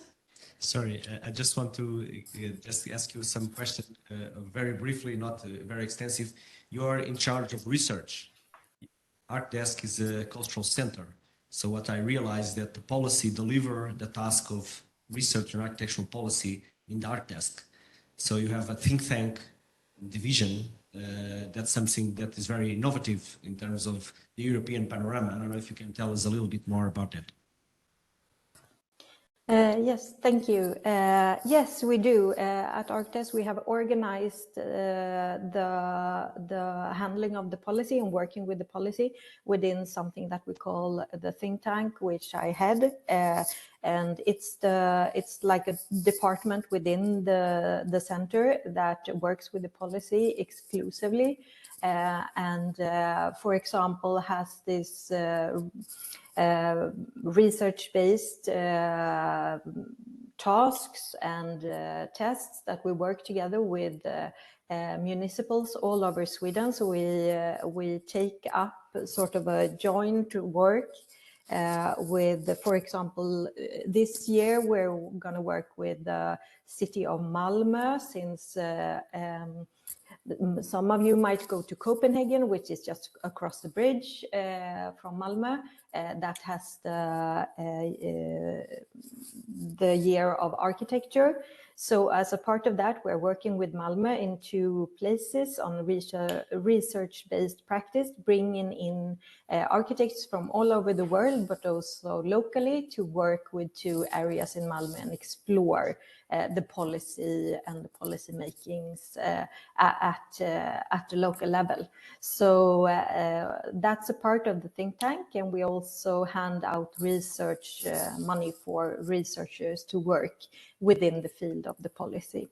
There is also the work of the re-reporting, and as I mentioned, the work we do together with the other authorities, a large conference that we had once a year, for example, is part of the think tank work.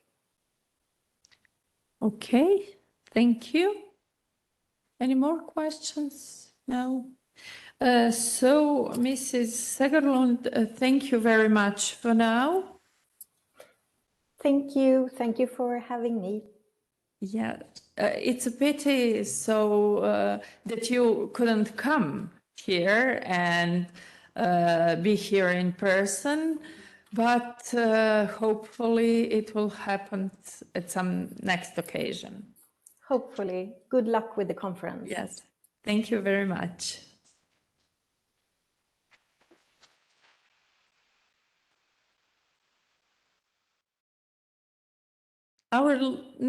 Naš sljedeći predavač je Saskia Nafs, nizozemska strategic advisor at Board of Government Advisors. Ona će nam se također pridružiti videokonferencijom. Evo, već je tu, vidimo je. Gospođo Nafs, dobrodošli. Nadam se da se dobro čujemo i the floor is yours. Thank you. I hope you can hear me as well in Zagreb. Yes. Okay. Yes, good. we can hear you. It's fine. That's good to know.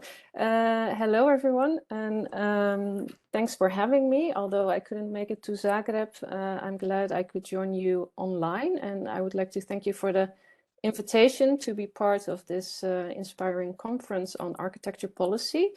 I will try to share my screen now, and hopefully all will go well.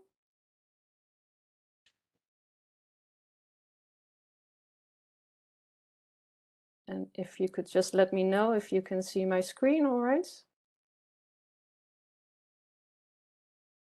Are you seeing my screen? Okay, good, thank you.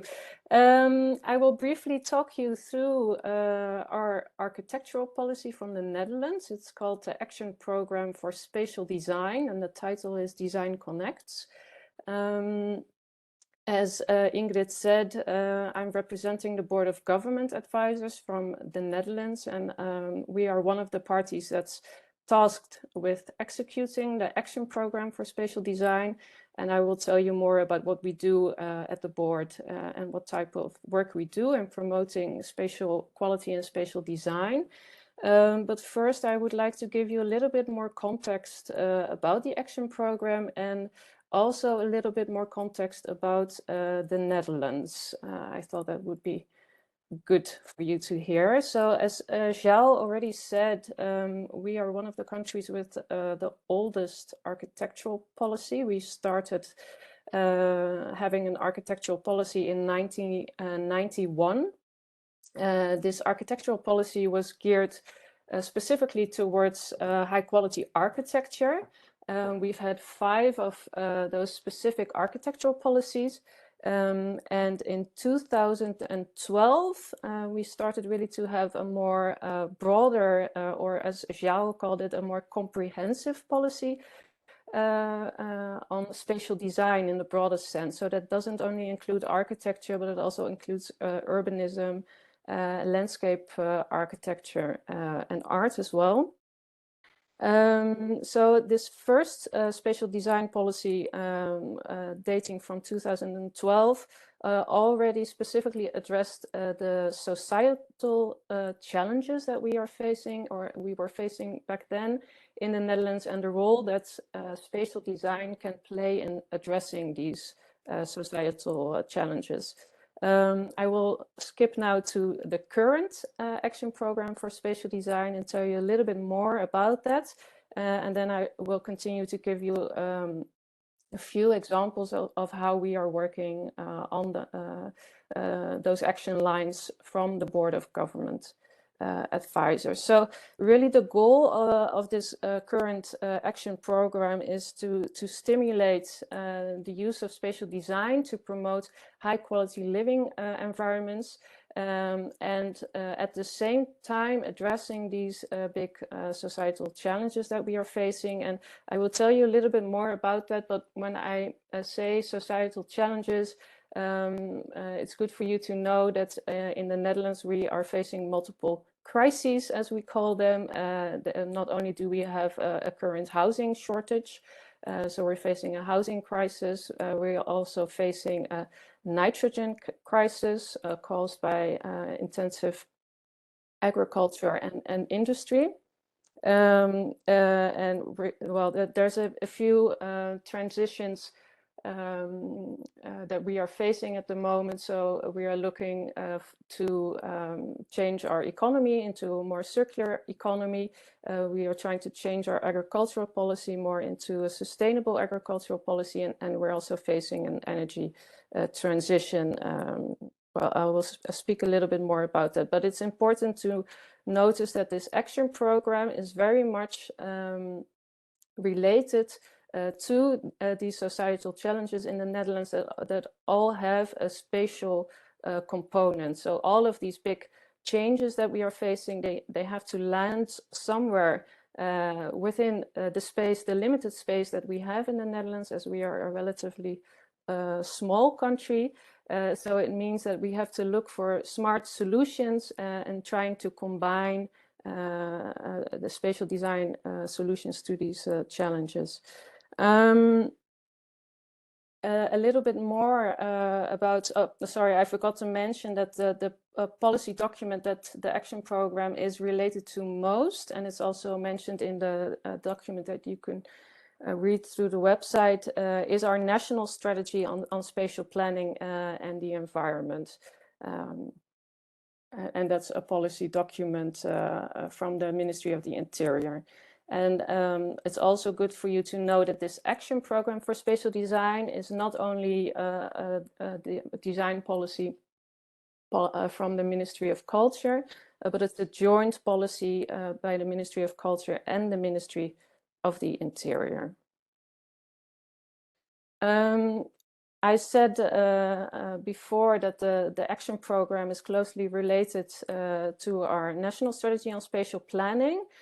We are currently working on a new national strategy on spatial planning, and that is also closely related to the program that we call Mooi Nederland, and it hasn't been translated into English yet, unfortunately. So my own translation is that it's called Beautiful the Netherlands.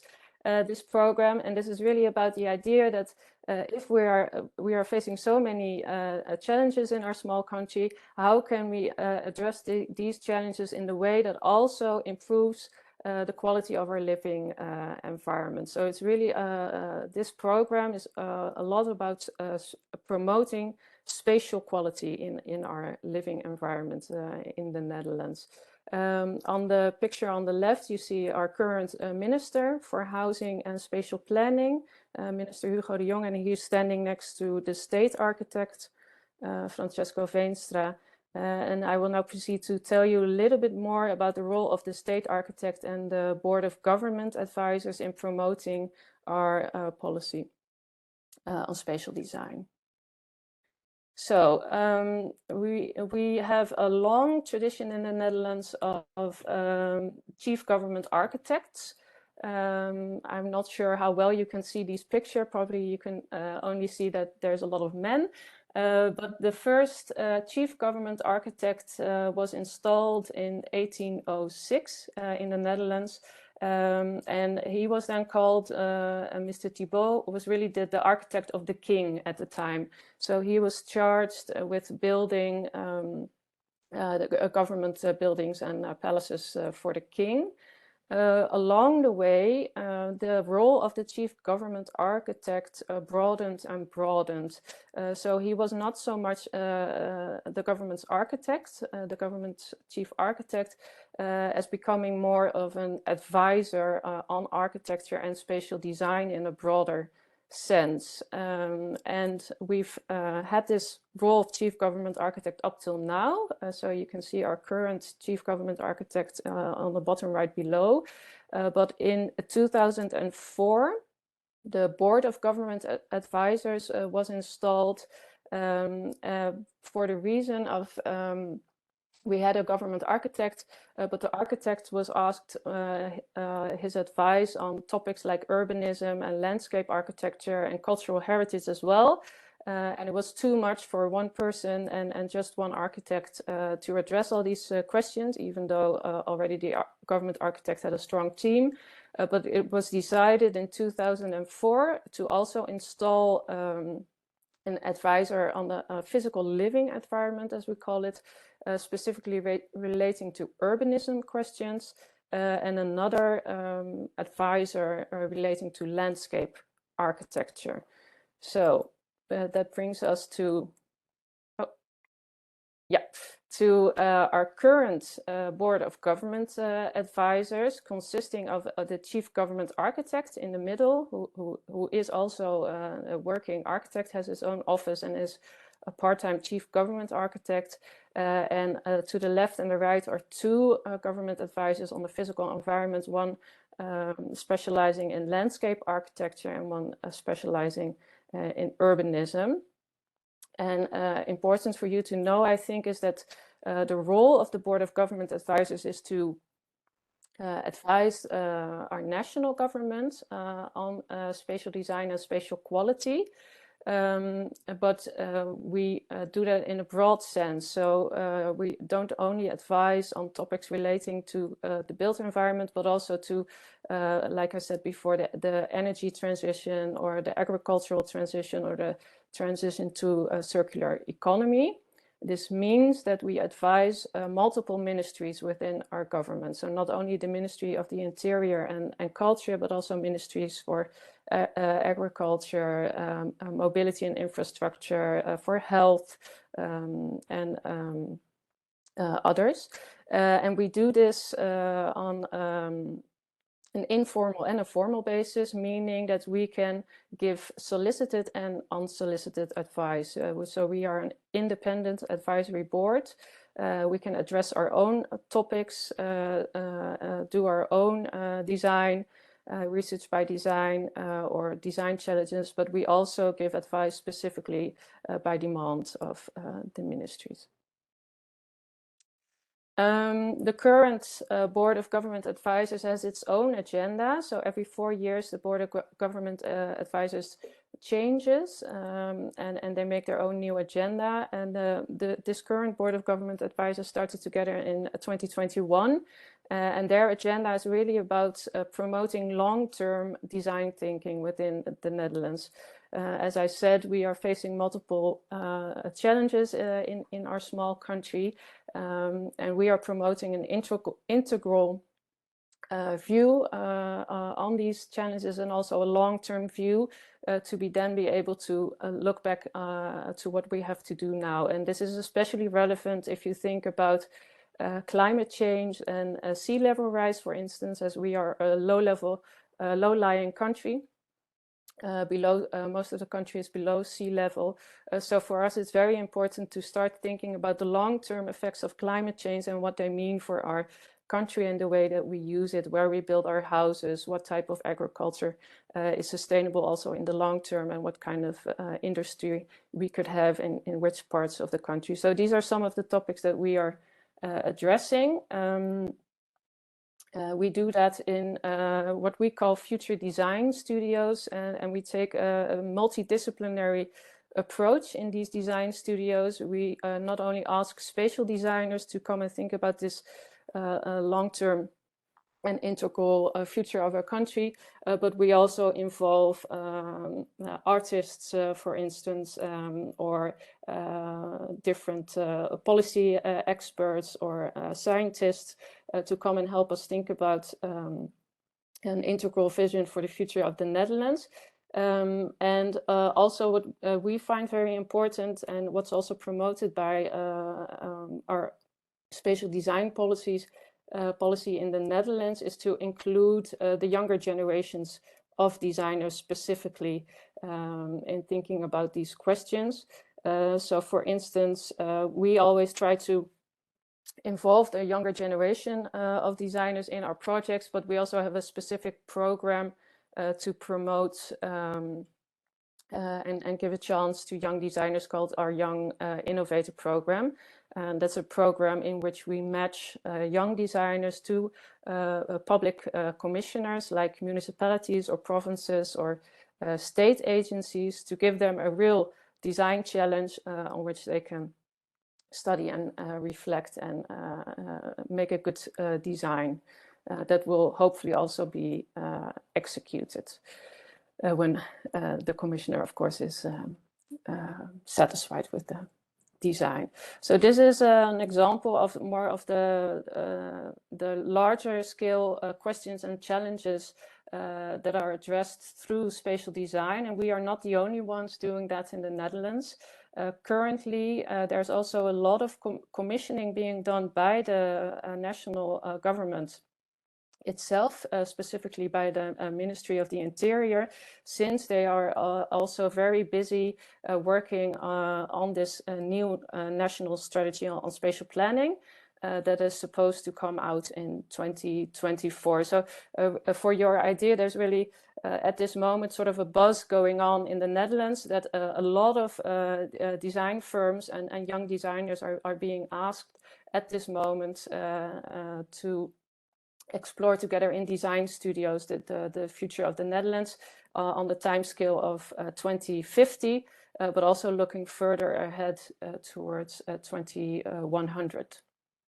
I will now give you a few more examples that are a little bit more on the smaller scale, and will also tell you about how we also work together not only with national government, but also with municipalities and provinces. It's also good to mention that our political system is quite decentralized. So of course we have the central government that thinks of a national strategy on spatial planning, but it's really the provinces and the municipalities that are tasked with the execution of this planning vision. And they have lots of freedom to design also or think about their own implementation. So it's not a one-size-fits-all model. And important to note also that we not only have a chief government architect in the Netherlands, but we also have quite a few city architects, even some village architects, and we also have provincial advisors on spatial quality. We also have this independent advisory role for the provinces. So I just wanted to mention that. So there's the state architect is also translated into the provincial level and the municipal level. So we have a broad network of different independent architects that advise governments. This is an example of one of the most important buildings in the Netherlands, because this is the Binnenhof in The Hague, and that's houses our parliament and our Senate. I just wanted to show you this to give an example of how we advise from the Board of Government Advisors on an architectural level and a cultural heritage level as well, because this building, the collection of buildings that originates from the medieval times, but has developed over the centuries into a big cluster of buildings, is being renovated on a very big scale at the moment, and we are tasked. The state architect is the head of a quality team that advises on the renovation to make sure that it happens in a not only in an efficient way, but also in a way that promotes the spatial quality of the building and its surroundings. And in doing so, we also work together with a lot of different parties. And I wanted to give you just a short example of in the coming months, we are also organizing art parades, as we call them, to really put a spotlight on what a special place this is, and also to try to involve the community, not only the people from The Hague, but it's also a tourist attraction, this collection of buildings, to also really get them involved in this renovation, because it will take a very long time.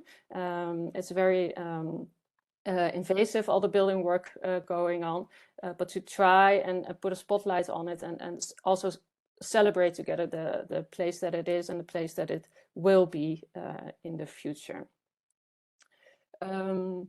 Then we advise the Government Real Estate Agency. That is a government agency that owns the buildings and the land for the national government. It's the biggest real estate owner in the Netherlands.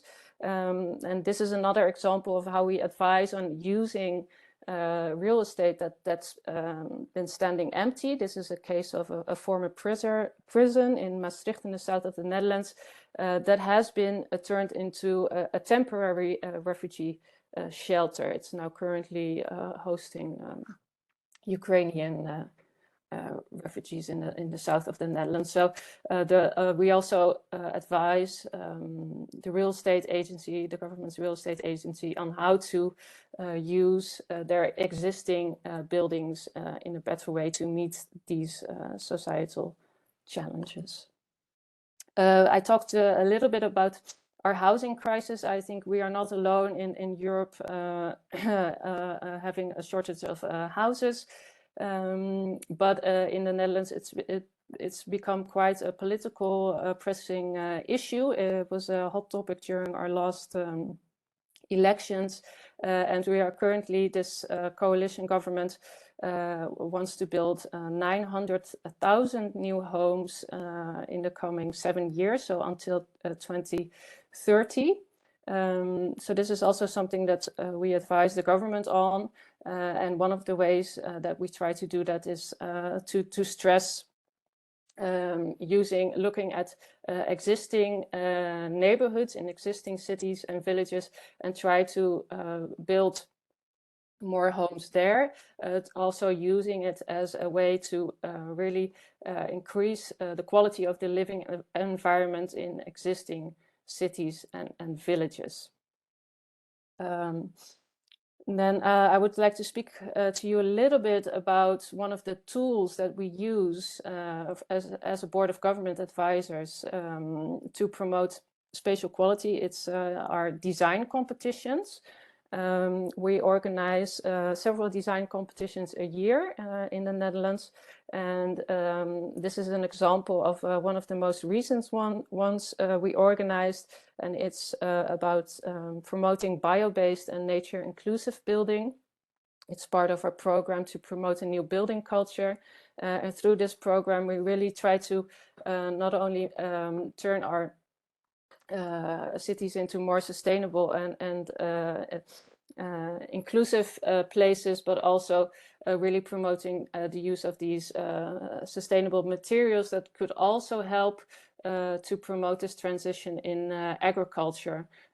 If farmers can start making a good living by growing these bio-based materials, so natural building materials. And it's good to mention that for our design competitions, we usually work together with municipalities. And in this case, not only a municipality was involved, but also a building company and a housing association that builds social housing. So it was really collaboration between the Board of Government Advisors, the municipality as a commissioner, and working together with a building company and the housing association.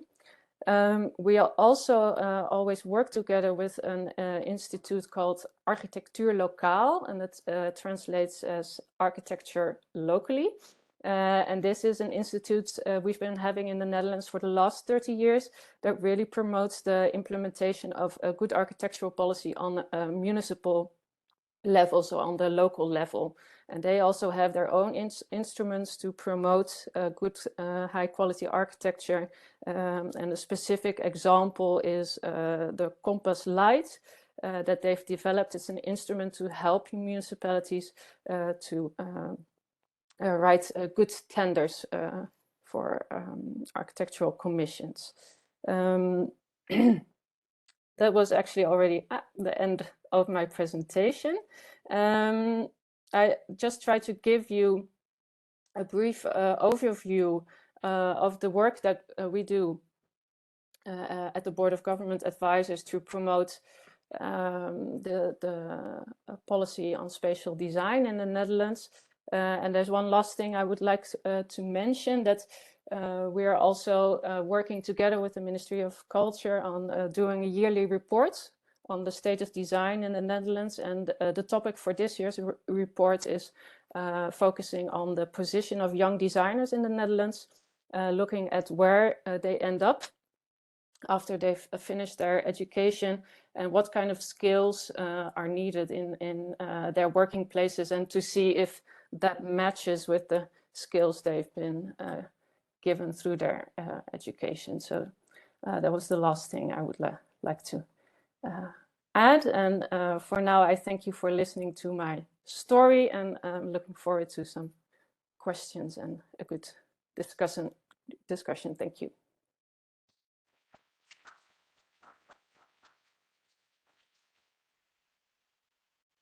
Thank you very much for the story. It was a very interesting story from our perspective, showing us that some very much different systems can exist and can gain very good results. I was wondering how mandatory is the opinion of state architect or the board when it comes to maybe some investments that are controversial or not very well got at some in terms of public opinion or professional level opinions. How do you proceed, and are they mandatory actually? Thank you for your question, Ingrid. Well, there are two answers to that question. So first of all, as I explained, the position of the state architect is a very old position, and it's written up in Dutch law that the state architect is still appointed by our king, actually, and he has an official advisory role towards the Dutch real estate company. So as I explained, the Dutch real estate company owns the public buildings and the public lands. It's our biggest real estate owner in the Netherlands. So if the state architect advises the Dutch real estate agency, they have to formally listen to him and take his advice. But the Board of Government Advisors doesn't have the same legal position as the state architect, unfortunately, I have to say. So the benefit is that our position is independent and we can give solicited and unsolicited advice. But the disadvantage is that the ministers that we advise don't actually have to listen to us. But of course, we do try to increase our impact, not only by giving advice, but also by working together with a lot of other parties involved in spatial design in the Netherlands to increase our influence and impact. And a lot of the times we see that maybe the government doesn't really listen to us when we first give our advice, but then it takes several years to trickle down and to start working around it and with lots of different parties. And then we see the effect of our work. So yes, it's mandatory to listen to the state architect for our government-owned buildings and land. No, it's not mandatory to listen to the Board of Government Advisors. Okay, thank you. At least one of architects must be followed. If not board, then the state architect. That's a good news from our perspective, I should say. Pitanje iz publike. Može mikrofon? Hello, I have. Okay. Thank you. I'm Ivana, and my question we could connect to previous question. When you create new building culture, how do you implement it? How can you stop, for example, greedy developer not to create a substandard building, and he will sell it because the housing problem in your country? How do you make people listen to your suggestions? If the opinion of the state architect is not mandatory, how can you on a lower level do the same thing? How can you implement everything that you like to promote? Thank you. Thank you for your question. It's a good question, actually. So we are working on this program in new building culture that I showed you, but we're not doing that by ourselves. We're doing it with the support of several ministries and government agencies working together towards the same goals, promoting this high quality and sustainable living environment. We are now in the process of working together with the Ministry of the Interior to also try to translate these requirements into building regulations. So to give you an example, but not to make it too technical, now we have we calculate the impact a building has on the environment to give the permit before it's built. But CO2, so carbon emissions, are not a part of this calculation, which means that it doesn't really matter if you build a new building in concrete and steel, which have a bigger impact on the environment, than if you build a wooden building.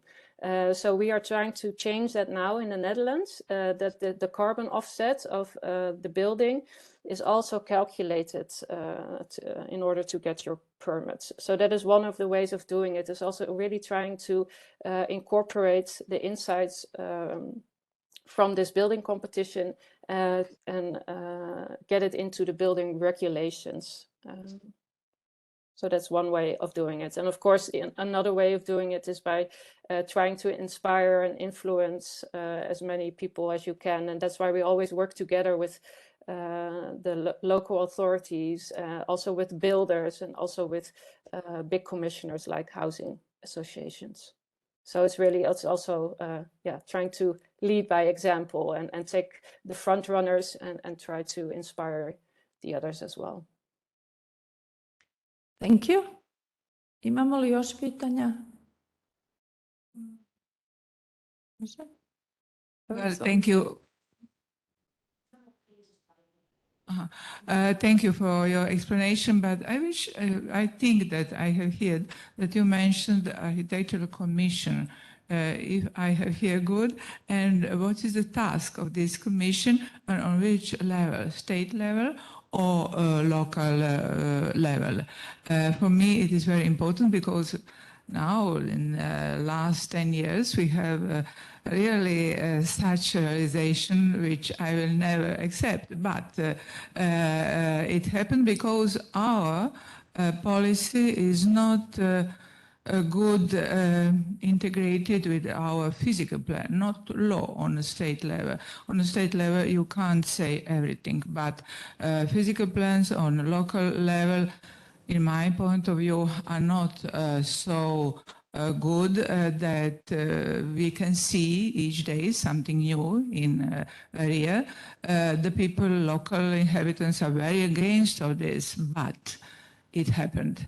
How you solve such problems?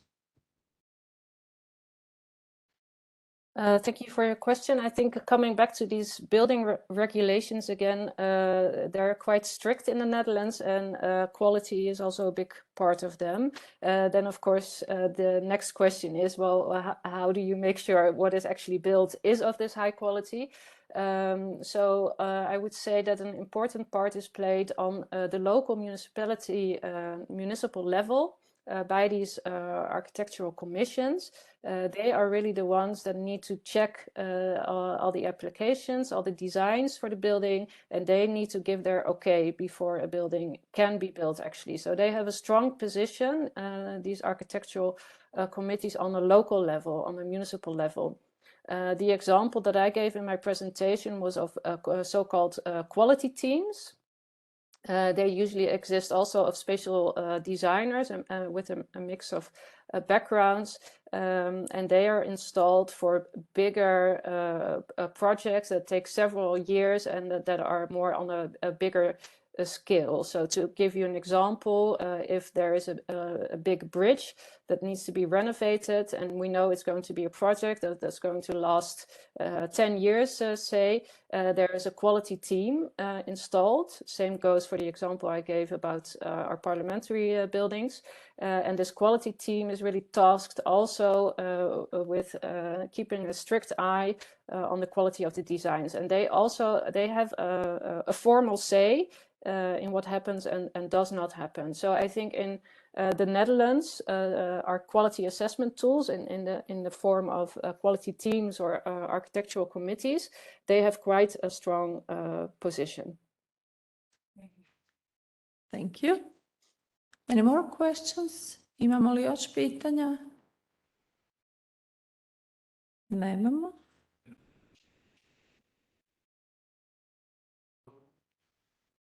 My name is Aljoša Špalatek. I'm from the Ministry of Culture and Media here in Croatia. My interest is primarily the city as a project. But of course, talking from my perspective, I'm always taking account the historical cities. But I just want to ask you a short question about the approach of Netherlands. So I understand that the number one priority is densification in your country in spatial terms, in physical terms.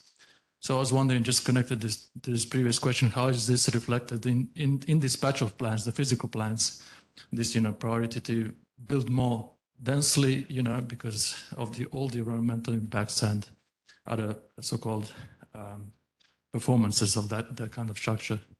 Thank you. And so if I understood your question correctly, it's about densification and how that translates into policy, I guess.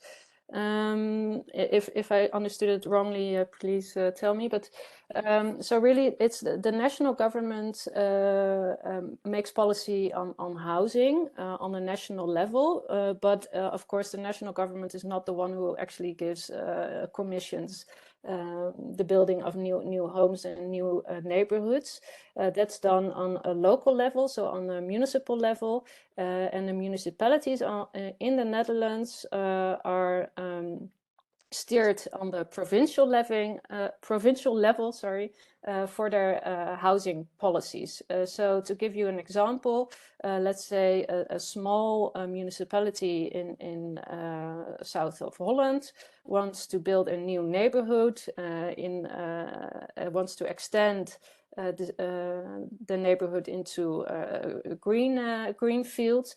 They would have to make a good plan, but then they would also need to get permission on a provincial level, because the provinces in the Netherlands, they keep an eye on all the different building plans in the province, and they can decide whether a neighborhood should be built outside of the current city limits, or if they say, no, you have more than enough space within your city limits, so first make plans to densify the city before you start to extend the city limits. So it's a joint effort between the municipalities who are on the lead, but they are checked by the provinces. Thank you. And I was wondering, while you were during your presentation, you said something about spatial planning policy and participation of a wide range of architects and spatial planners. Yep. Could you give us a word or two more about that, please? Yeah, so so we are now in the process, and I say we, the national government, I mean, the national government is in the process of drafting a new national strategy on spatial planning, and that's supposed to be finished in 2024. And that's also the last year of the current coalition. The way they are going about it is difficult to explain in a few sentences because of our decentralized system. So the national government is taking the lead, but they really have to work together with the provinces and also with the municipalities, but first and foremost with the provinces. What they are doing now is that in different regions of the Netherlands, they are looking at the specific challenges facing those regions. So that could have to do with agriculture, but it could also have to do with the future of industry. It could have to do in a lot of places with this housing shortage. And they really are involving lots of spatial designers now to help think not only about the solutions, but first of all, do a good problem analysis as well. So I think that's also interesting in the Netherlands, and now we are starting to look at spatial designers, not only as the ones that are coming up with good solutions, but also really the ones that can help you make a good problem analysis first and find ways of connecting these different spatial challenges and of connecting all the different actors that are involved. So in terms of involving stakeholders, it's really quite a complex field in spatial planning in the Netherlands. But the positive thing, I think, of this time period is that really the important role of spatial designers is acknowledged, and they are being involved more and more in the process of thinking about the long-term future, spatial future of the Netherlands. Okay, thank you very much. This was rather informative. Any more questions? Pitanja? Nemamo. Gospođo Nafs, to bi bilo sve za sada. Ako stignu još neka pitanja naknadno, mi ćemo vam se svakako javiti. Hvala vam lijepa i ostanite uz nas uz ovu radionicu do kraja. Hvala vam. Thank you.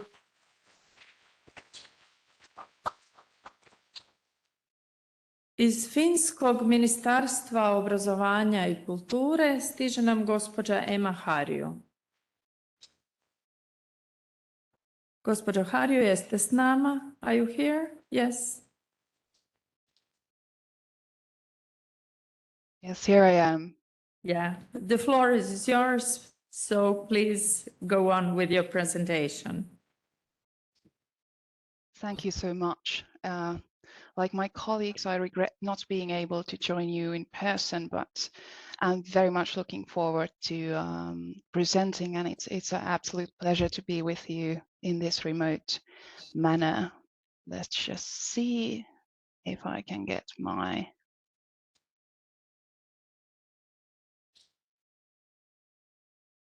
Could you please confirm if you can see my presentation? Yes, we can see your Wonderful. presentation. Just go on.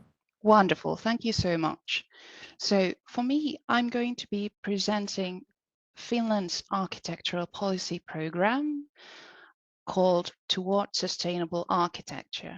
And my name is Emma Harju. I work as a senior ministerial advisor at the Ministry of Education and Culture in Finland.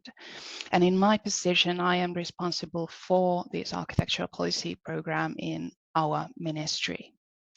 I will begin by providing just a short background of the preparation of the program, to then move on to present the content of the program in more detail, and then end with a few remarks on the implementation of our program. And as you can see from the program title, ours is relatively new. We have been working with it for a bit over a year now, so we are still in the early stages of implementation, but I am looking forward to sharing some of our preliminary findings with you. So what exactly is our architectural policy program? And as a former linguist, I'd like to draw your attention to the logo on the slide, and also on the title APOLI, which is Arkkitehtuuripolitiikka, or architectural policy in Finland, and it's something. It's an affectionate name for our policy program we use here in Finland. And the APOLI, or our architectural policy program, offers, to quote the program itself, a comprehensive perspective on the goal-oriented development of Finland's built environment. And as it offers a comprehensive perspective, it means that we have taken a strategic approach. So the program works as a strategic instrument and a driver for discussion. It does not propose new legislation or anything like that, but rather works as an opener for discussions on how to develop a sustainable architecture for 2035. And to reach these goals, the program also proposes concrete measures as to how to move towards this goal, and shares responsibility between different stakeholders on the implementation of these measures. The program is also aligned with current European and international initiatives, such as the new European Bauhaus and Davos Declaration. This way, it provides us with a platform for mainstreaming the idea of Baukultur and the goals of the Davos Declaration, for example. A few words about the preparation of the APOLI program. The program is based on the work by a working group which was appointed by the Ministry of Education and Culture and the Ministry of the Environment. And as was shown in Mr. Bento's presentation, here in Finland we share competencies in the field of architecture. So when it comes to architecture as an art form and design and cultural heritage, the responsible ministry is us, the Ministry of Education and Culture. Then when it comes to built environment construction, it's the Ministry of the Environment. And furthermore, regional and urban policy falls under the Ministry of Economic Affairs and Employment.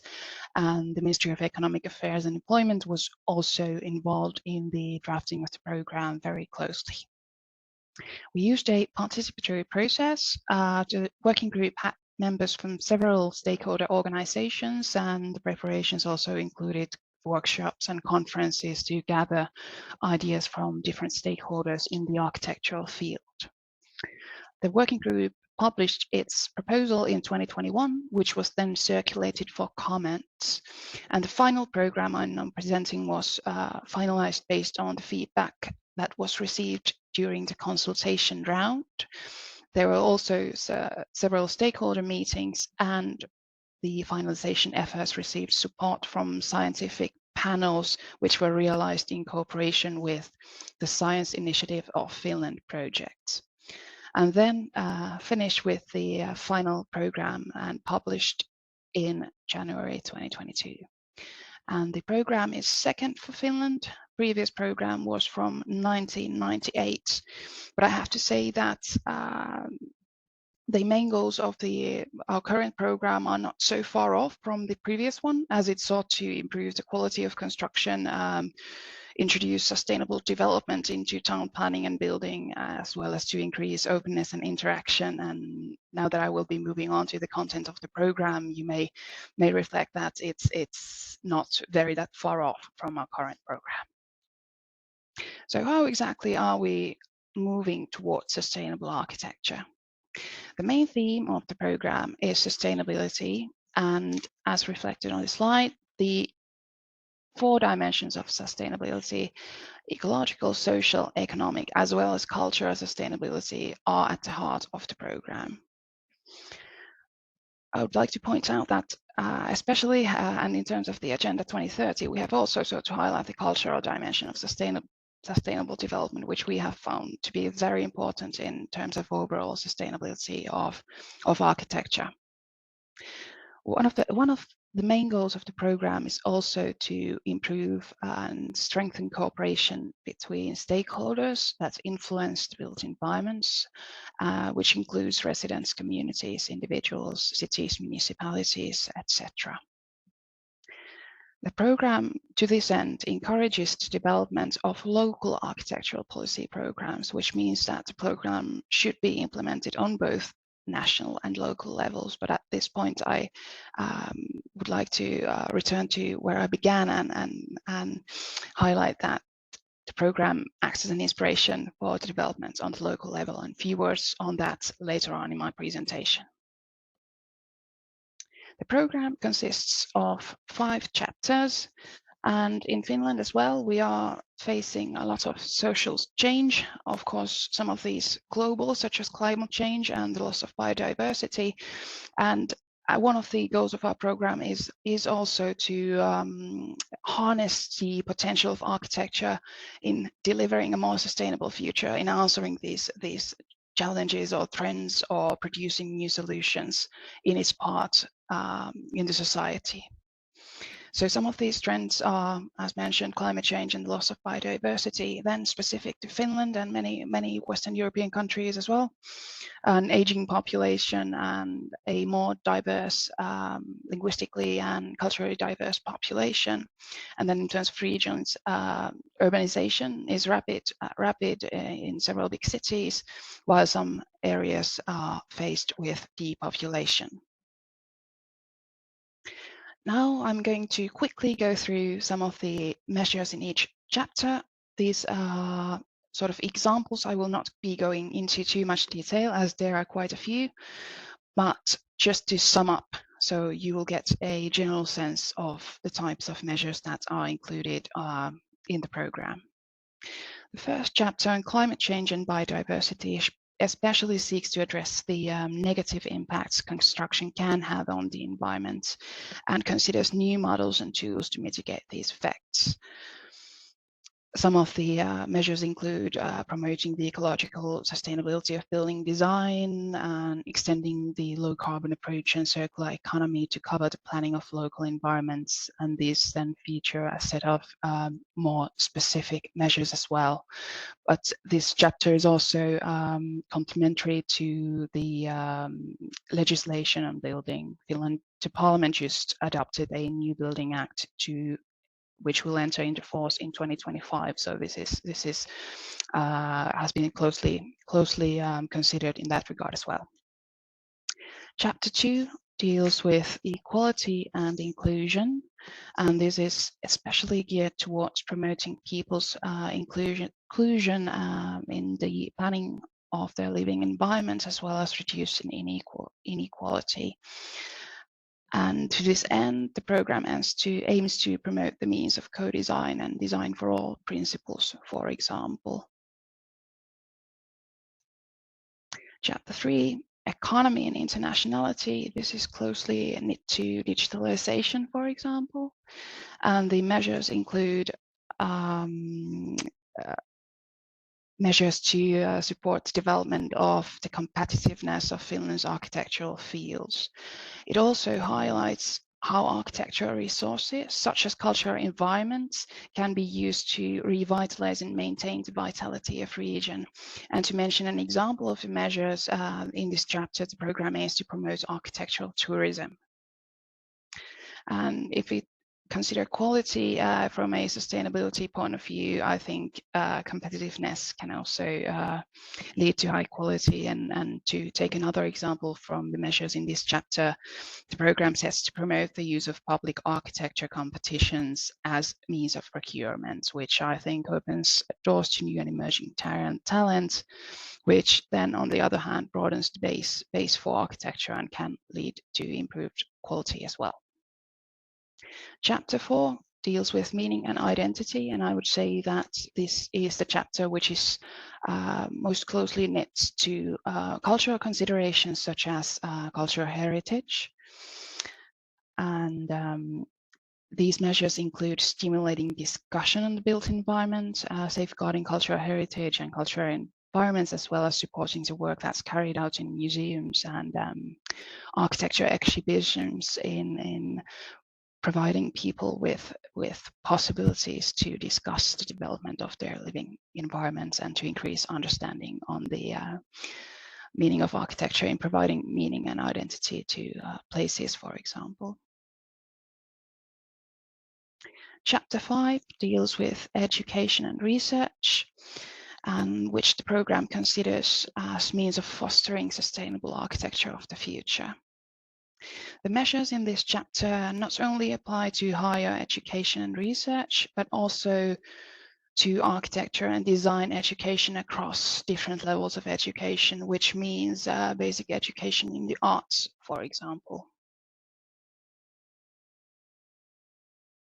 To sum up, for us in our program, the approach is that sustainable architecture is multidimensional.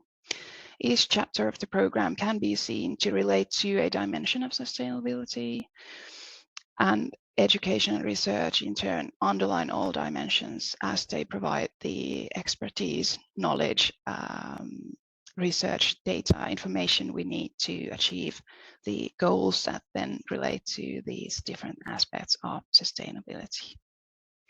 If I were to sum up the program in just one sentence, I would say that the program aims to reduce the footprint of construction and to enhance the handprint of architecture. So we are trying to minimize the negative effects of construction on the environment on one hand, and then to enhance the positive effect architecture can have in the society on the other. Moving on to implementation, and as said, we are still quite early in the process, but we have established a structure to implement our program. As the field of architecture is very wide and the set of measures is multiple, we have gathered a coordination group to support us in the implementation of the program. The Ministry of Education and Culture chairs a coordination group which brings together colleagues from the ministries responsible for architectural policy, as well as government agencies, expert agencies on arts and cultural heritage, which means the Arts Promotion Center and then the Finnish Heritage Agency. And we are also joined by Arkinfo Finland, which is the Information Center for Architecture, so a civil society-based organization which receives funding from the Ministry of Education and Culture. The communications related to the program are centered around Arkinfo's work. The Ministry of Education and Culture have been able to fund a project which aims to stimulate discussion on architectural policy and architecture itself, and to communicate on current projects and initiatives related to the program. This means measures that are already underway, wonderful things different stakeholders are doing to reach the goals of our program.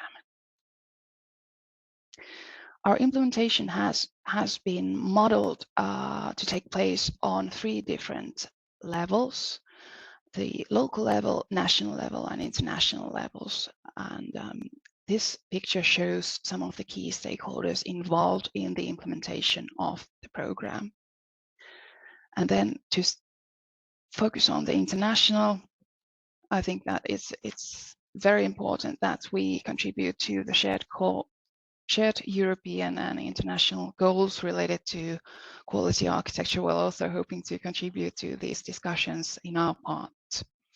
But as you can see in this image, architecture policy in Finland is considered to be made on different levels and in multiple networks, which involve many different stakeholders. And this then in terms also supports the approach of adopting a network-based implementation structure with the coordination group. And our hope is that the coordination group will help us to communicate the important elements of the program to their own stakeholders and networks, and also to help us monitor the progress of our program. Just one example of how APOLI has been put into practice. This is an initiative by the Arts Promotion Center called New Local, which is a development group for actors interested in promoting architectural policy on the local level. It has 8 participants who were chosen through an open call or an expression of interest. And the group will discuss different ways of promoting these projects that have expressed interest through the open call. So they receive support from each other, but this group will also be very important to us in terms of understanding the different realities of promoting architectural policy on the local level. In our program, we have featured a measure that encourages the drafting of local architectural policy programs, but this group will be an opportunity to us to see what else is out there, what other ways of promoting architectural policy on the local level could we imagine. And the plan is that a final publication would compile the discussion in a format that can then be shared and considered and used to design further action on how to promote local architectural policy. And I would have to say that the measures related to this local level is a set of measures that we have chosen to especially prioritize in these first few years of implementation of our program. We were also invited to reflect a bit on the impact of our policy, and as I have mentioned, we are still quite early on in our own policy implementation, so that we have no data on its impact so far. But I am very happy to say a lot of interest has been raised by the program, and many measures are already underway.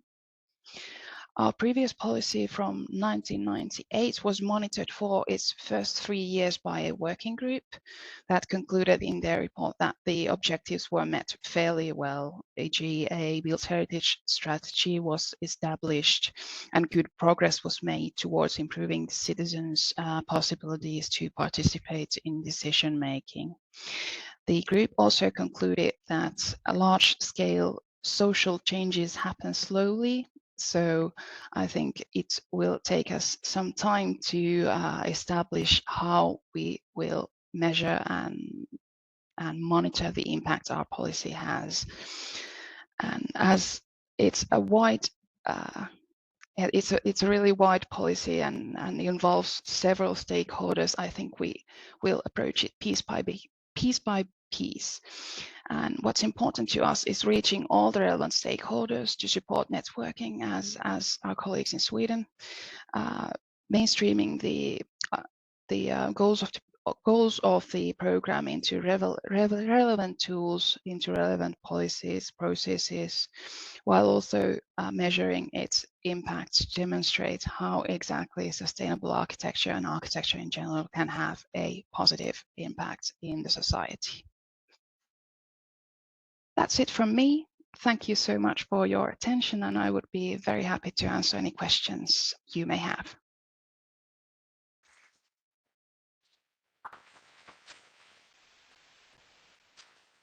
Mrs. Harriot, thank you very much for your presentation. And here we come to our questions. Pitanja iz auditorija, pitanja u chatu. Onda ću ja pitati. Mrs. Harriot, You mentioned a lot of work on participation.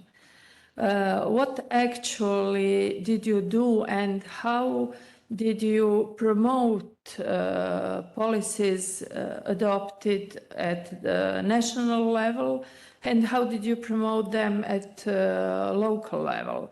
How did you encourage local participants to take part or to take action? What were the activities in awareness raising or education, and how did you proceed with that? Thank you very much for your question. If you wouldn't mind just repeating the first part, I didn't quite catch that. Did you refer to the previous policy program from the 1998? From this one, how did you encourage your local authorities to promote and to implement national architectural policies?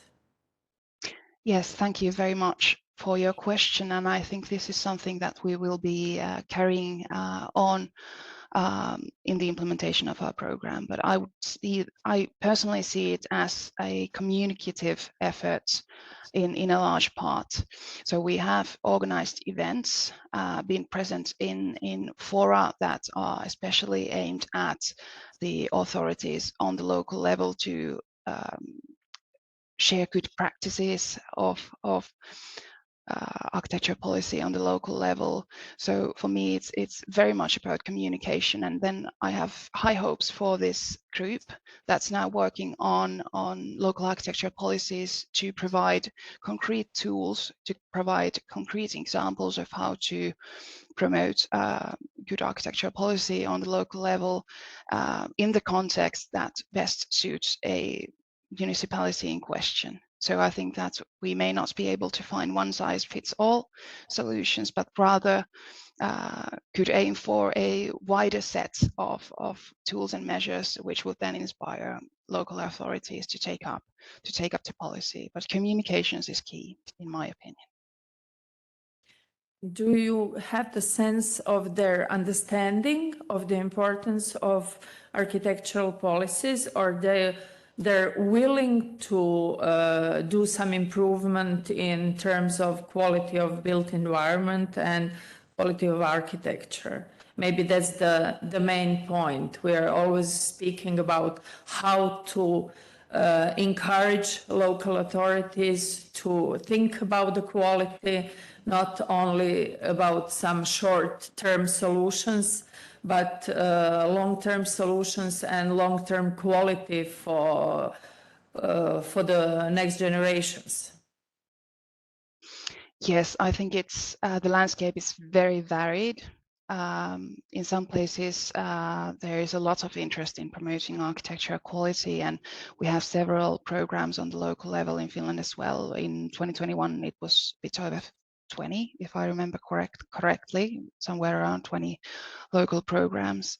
But we have also seen that there are challenges in inspiring discussion around the theme, as we know that the local economy might be very tight, and the municipalities are also preparing a lot of programs which may relate to architectural policy, but perhaps do not take up quality to the extent that our national policy document would encourage them to do. So I would have to say that it's very varied. It's very varied, and that's why I believe communications is so important, and that's why we also need to inspire our stakeholders to communicate on the importance of architectural quality and good quality architecture in creating the living environments in the regions and in cities and municipalities around Finland. Thank you. Joao, please. Hello, Emma. Can you hear me well? Yes, I can. I had a double question. One is about Finland is known by its pioneering efforts in introducing architecture in the curriculums, in the educational of primary and kindergartens and all the different stages. Does this happen by resources, materials that are produced, or is someone that the teachers need to introduce in their programs? And the second one, it has to do with Archie Finland. That's a new design and architectural center that I believe it's something that was bringing from the Architectural Museum, if I'm not mistaken. It's important to have a national agency to communicate architecture in your system. Thank you. Thank you so much. I will begin by answering the question on education. Our new policy program features a measure which will then aim to develop new materials to be used in basic arts education and to support the teachers in their work on carrying out education around architecture. And when it comes to sort of the methods and tools we have in place, for basic arts education, for example, it's by our national agency on education that recommends, or rather stipulates, that certain questions around architecture should be observed. But yeah, I think there's still a lot we can do to support the teachers in their work by providing architecture. But I have to commend our stakeholders that a lot of wonderful work has also been carried out. Then your next question was about Arc-Info Finland. I had some trouble hearing your question, so perhaps if you wouldn't mind repeating it to me. I was just mentioning the importance to have a national agency promoting architectural culture. So it is an agency that evolves from the Museum of Architecture, if I believe, and it has this task of the national government to promote culture of design and architecture across the country. I was just wondering if you could tell us a little bit about the mission of Archie Finland. Yes, thank you for the question. Arc-Info Finland was established in the mid-2010s by five organizations working in the architectural field, and Architecture Museum is one of them and still operates behind Arc-Info as one of the stakeholders. And the mission of Arc-Info is to promote architecture in Finland. They're a communication center. They also influencing in terms of architecture, and they organize events, they help with internationalization, and for example are responsible for commissioning Finland's exhibition for the Venice Architecture Biennale. So it's a quite wide range of activities that they are responsible for. And also to mention one very important one is that they are the national contact point for New European Bauhaus in Finland. So we are very lucky to have an active voice for architecture here in Finland, and they are an operator that brings together many important stakeholders in this field, like the Finnish Association of Architects, SAFA, as well. So it's wonderful to have them on board with the implementation as well. Thank you. Thank you very much. Imamo li još koje? Izvolite. Thank you. Well, one question more. What is the situation in your country where you study spatial and physical planning? It is the part of a study of architecture or different? As I know, in Italy, for example, landscape and architecture are together. Physical and space planning is different. What is the situation in your country? It is very, very important education. If we wish to have and implement all these politics in Europe, and especially for us in Croatia, we have some problems. I don't know why and what is the problem.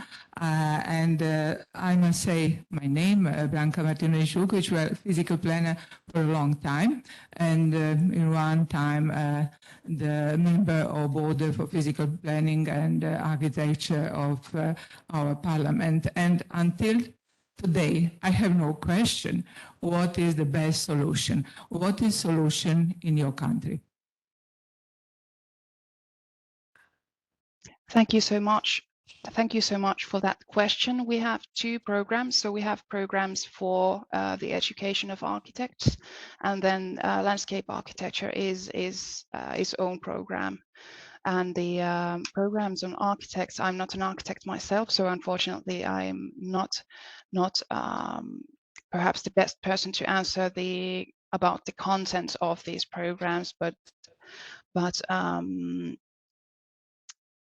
the education is quite wide for architects, and our program also features some measures as to how to improve the education programs. But unfortunately, I'm not the best person to answer this question. But would love to come back to you on that.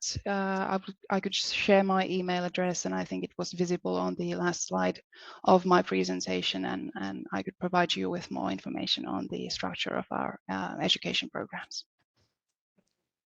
Thank you very much. Imamo li još koje pitanje? Nemamo više. Dear Mrs. Harjo, I believe that would be all from our side. No further questions for this moment, and we will come back to you and use your email address in case we would like to know something more. I would definitely like to get to know something more about your program New Local and how it is going to be developed and what goes next. But we can discuss that at some next occasion, some next event. We're going to meet and talk about that. Until then, thank you so much. Thank you very much. Za sudionike koji nas prate online, sada slijedi nešto duža pauza. Ponovo ćemo se uključiti videokonferencijom oko 14 sati i 15 minuta, a za sve vas koji ste ovdje slijedi ručak ovdje iza ugla u prostoriji i nastavljamo nakon ručka u 13 sati i 30 minuta sa radionicom. Molimo vas, ostanite s nama. Hvala.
Dobrodošli natrag na radionicu.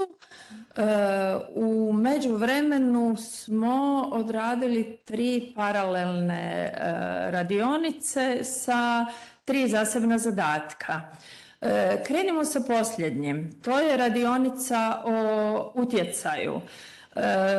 Kolege su razgovarali o tome koji su to instrumenti, oni koje zovemo hard ili soft, koji mogu dovesti do promjena. Kako uspostaviti suradnje i partnerstva, kako pratiti, nadzirati provedbu i izvještavati o rezultatima. U kojim su to situacijama neki neformalni alati, oni nepropisani regulativom, možda bolji ili korisniji od onih formalnih propisanih? Koji su najefikasniji alati koji omogućuju kulturne promjene, oni kratkoročni, srednjoročni ili dugoročni, kako da verificiramo utjecaj, kako da ga ocijenimo i kako da izvještavamo o dosezima arhitektonskih politika ili unaprijedimo učinkovitost tih politika.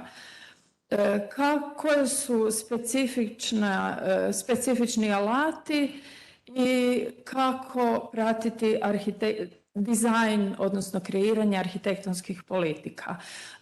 Rezultate 3. radionice prezentirat će nam ravnatelj Linardić. Evo, izvolite.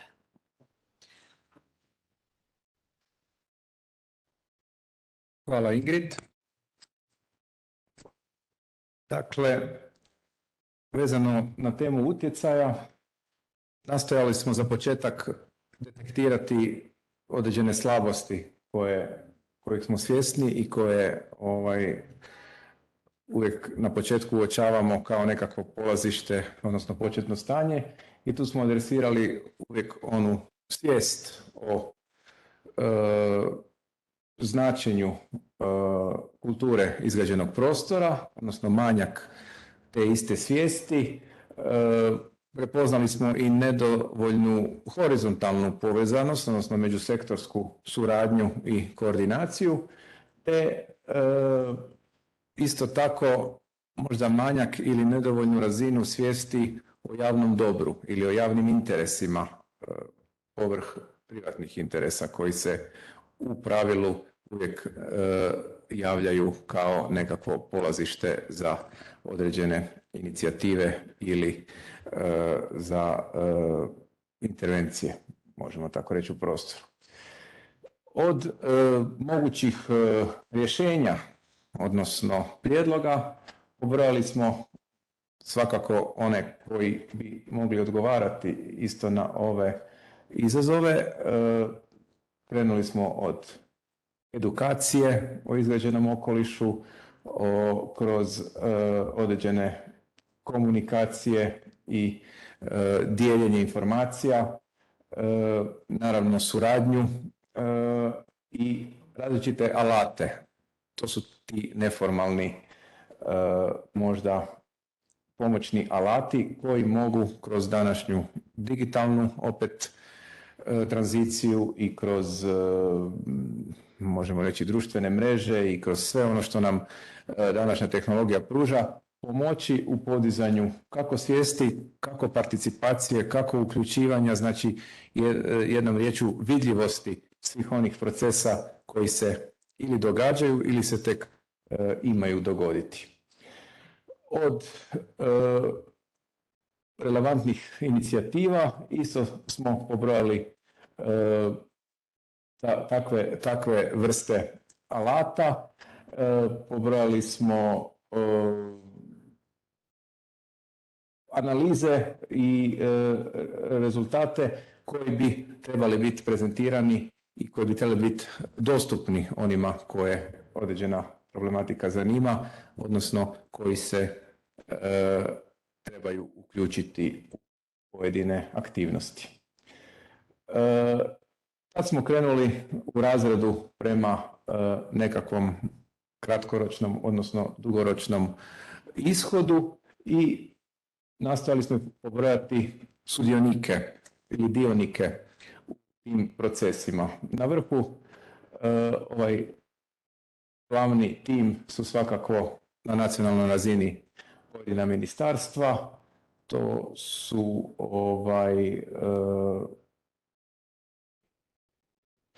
društvo u svojim predstavnicima i u svojim tijelima, zatim su tu nevladine organizacije i tijela. Prepoznali smo i razinu županija kao jednu dosta dobro umreženu i povezanu razinu koja dobro i danas surađuje kroz zajednicu županija, i partneri bi svakako bili obrazovne institucije i pojedini JLS-ovi, odnosno lokalna zajednica. Iz njih bi se svakako kroz tijek realizacije trebale formirati pojedine radne skupine. One bi se sastajale, debatirale, raspravljale, znači kroz okrugle stolove, panele, i onda s vremena na vrijeme kroz neku veću konferenciju, da bi se iznjedrile konkretne formulirane teze, inicijative, odnosno prijedlozi za daljnju implementaciju.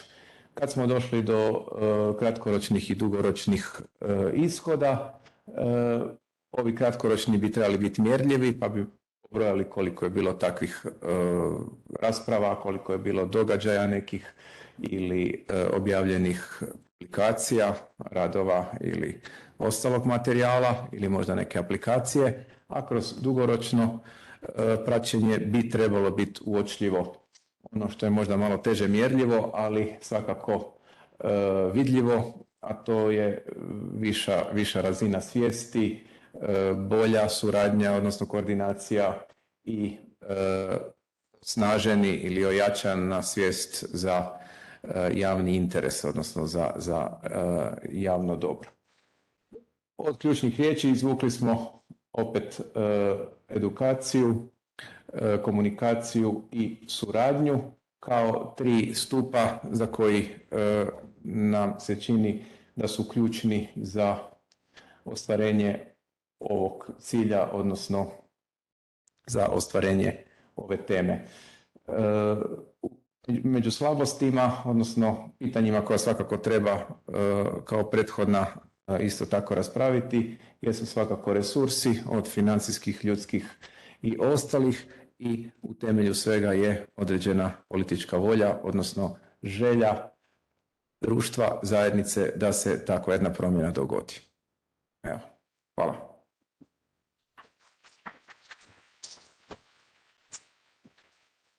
Hvala lijepa.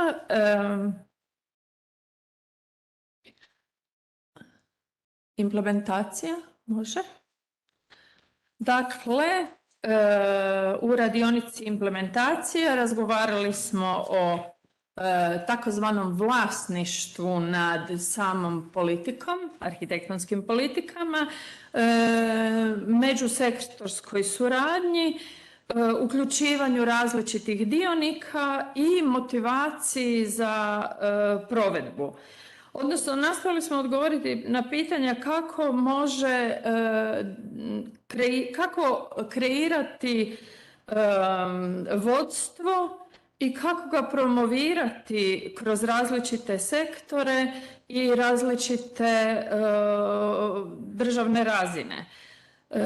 Kako mogu vladini i nevladini dionici surađivati i zajedno isporučiti ciljeve, odnosno doprinijeti ostvarenju ciljeva arhitektonskih politika, da li primijeniti princip odozdola prema gore ili obrnuto, i kako se može osigurati kultura stvaranja. Do kojih razmjera arhitektonske politike mogu biti isporučene i najbolje ostvarene. Pozivam gospođu Bunjevac da nam da kratki pregled onoga što je rezultat naše radionice. Evo. Hvala lijepo Ingrid. Drago mi je da imam priliku evo prezentirati rad naše grupe. Dakle, mi smo se bavili implementacijom. Implementacija je najvažniji zapravo dio arhitektonskih politika i imala sam priliku pratiti implementaciju hrvatskih arhitektonskih politika cijelo zadnje desetljeće. Tako da smo zapravo sve te probleme koje smo uočili, ja osobno, a i vi svi koji se bavite kulturom građenja, zapravo pokušali kroz ovaj naš pano zapravo preispitati i pronaći neka rješenja. Kao najvažniji zapravo uzrok svemu tome mi lošoj implementaciji vidimo nedostatak svijesti o javnom interesu za kulturom građenja.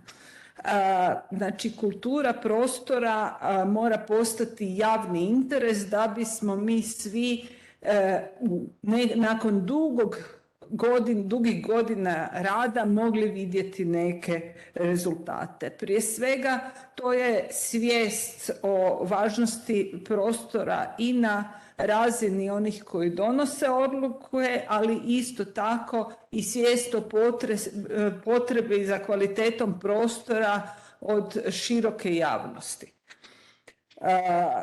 Za to moramo raditi izuzetno na edukaciji. Edukaciji kako onih od najmanjih nogu pa do onih koji donose odluke. Tu direktno govorim o edukaciji političara koji donose odluke i koji su odgovorni da nas natjeraju da te odluke i provedemo. Znači, mi moramo djelovati i, što bi se reklo, bottom up, ali isto i odozgora. Znači, mi moramo sa dvije strane djelovati da bismo uopće mogli dobiti neke rezultate. Znači, političari moraju razumjeti da je to potrebno i stvoriti zakonodavni okvir koji će obvezati dionike na ponašanje u smislu podizanja kvalitete gradnje, a isto tako mi odozdola moramo djelovati na široko građanstvo, da znaju prepoznati što je to kultura prostora i da znaju djelovati sa svoje strane i da znaju zahtijevati od recimo nositelja odluka na lokalnoj razini da unaprijede okoliš u kojem žive. Za to je moguće različite inicijative provesti. Prije svega to su naravno nove arhitektonske politike koje će postati obvezne. Znači one moraju postati dokument koji nije savjetodavan, nego je obvezan za provedbu i na tome moramo raditi.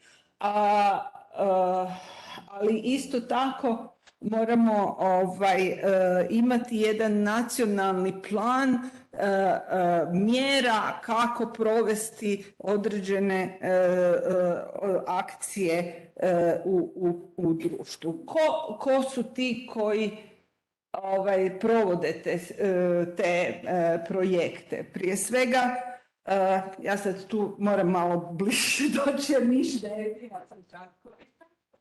Znači, u svakom slučaju tu su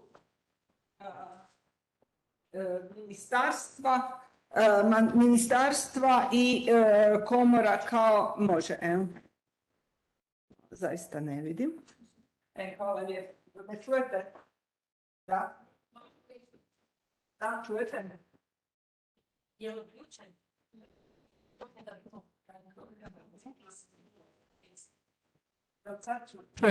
Odlično. Dakle,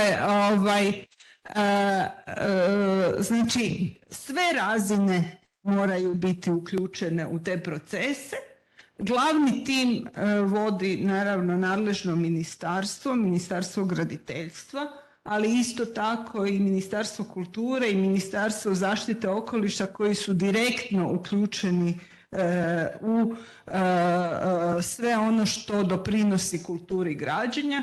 Tu je naravno uz njih i institucija s javnim ovlastima, to je naša komora arhitekata. Ostali partneri su znači društva arhitekata i druge organizacije i naravno tu veliki utjecaj ima edukacija, nevladini sektor i u konačnici građani pojedinci. Nama je izuzetno važna ta međuresorna suradnja, jer jedino međuresornom suradnjom na svim nivoima mi možemo doći do nekih rezultata.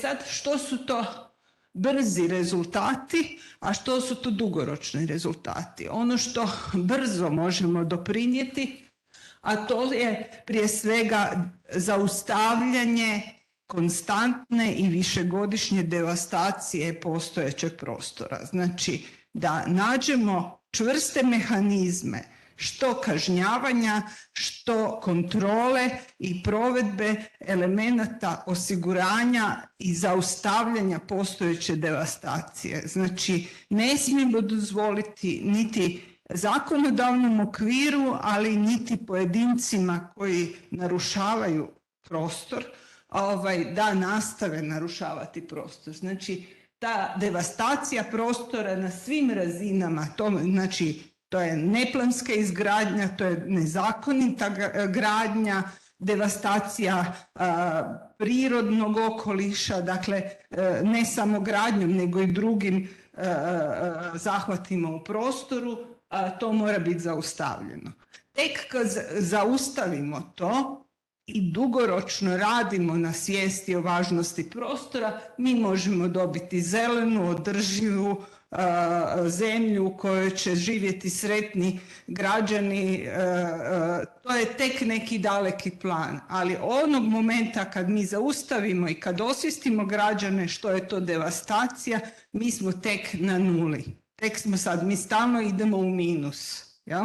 Znači, mi moramo doći na nulu da bismo krenuli prema gore. Znači, ono što mislimo da je najvažnije, to je podizanje opće svijesti o kulturi prostora, ne samo kod građana, nego kod onih koji donose odluke, znači kod političara. I da iniciramo kod tih političara onakvu zakonsku regulativu i na onakve odredbe za provođenje i kontrolu, za obavezno provođenje mjera za podizanje kulture građenja. I to je jedini način da bismo mi tu implementaciju zapravo u dogledno vrijeme vidjeli u prostoru. Evo, hvala lijepo.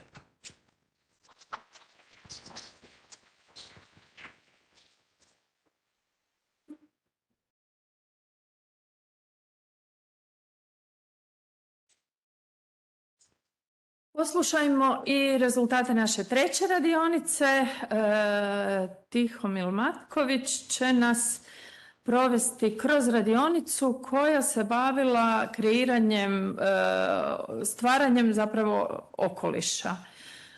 Znanje i razmjena znanja i iskustva, podizanje razine svijesti, dionici i njihovo uključivanje u proces sugeriraju da trebamo odgovoriti na neka pitanja. Kako promovirati kulturu građenja i oblikovanja i staviti na prvo mjesto kvalitetu prostora, kvalitetu mjesta, lokacije.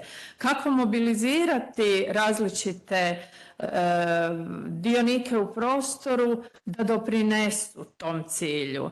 Možemo li stvoriti razinu svijesti, stvoriti svijest koja zapravo stvara određene kapacitete i pomaže različitim alatima postizanju ovih ciljeva. Pa evo, Tihomile, zanima nas do kojih ste zaključaka došli.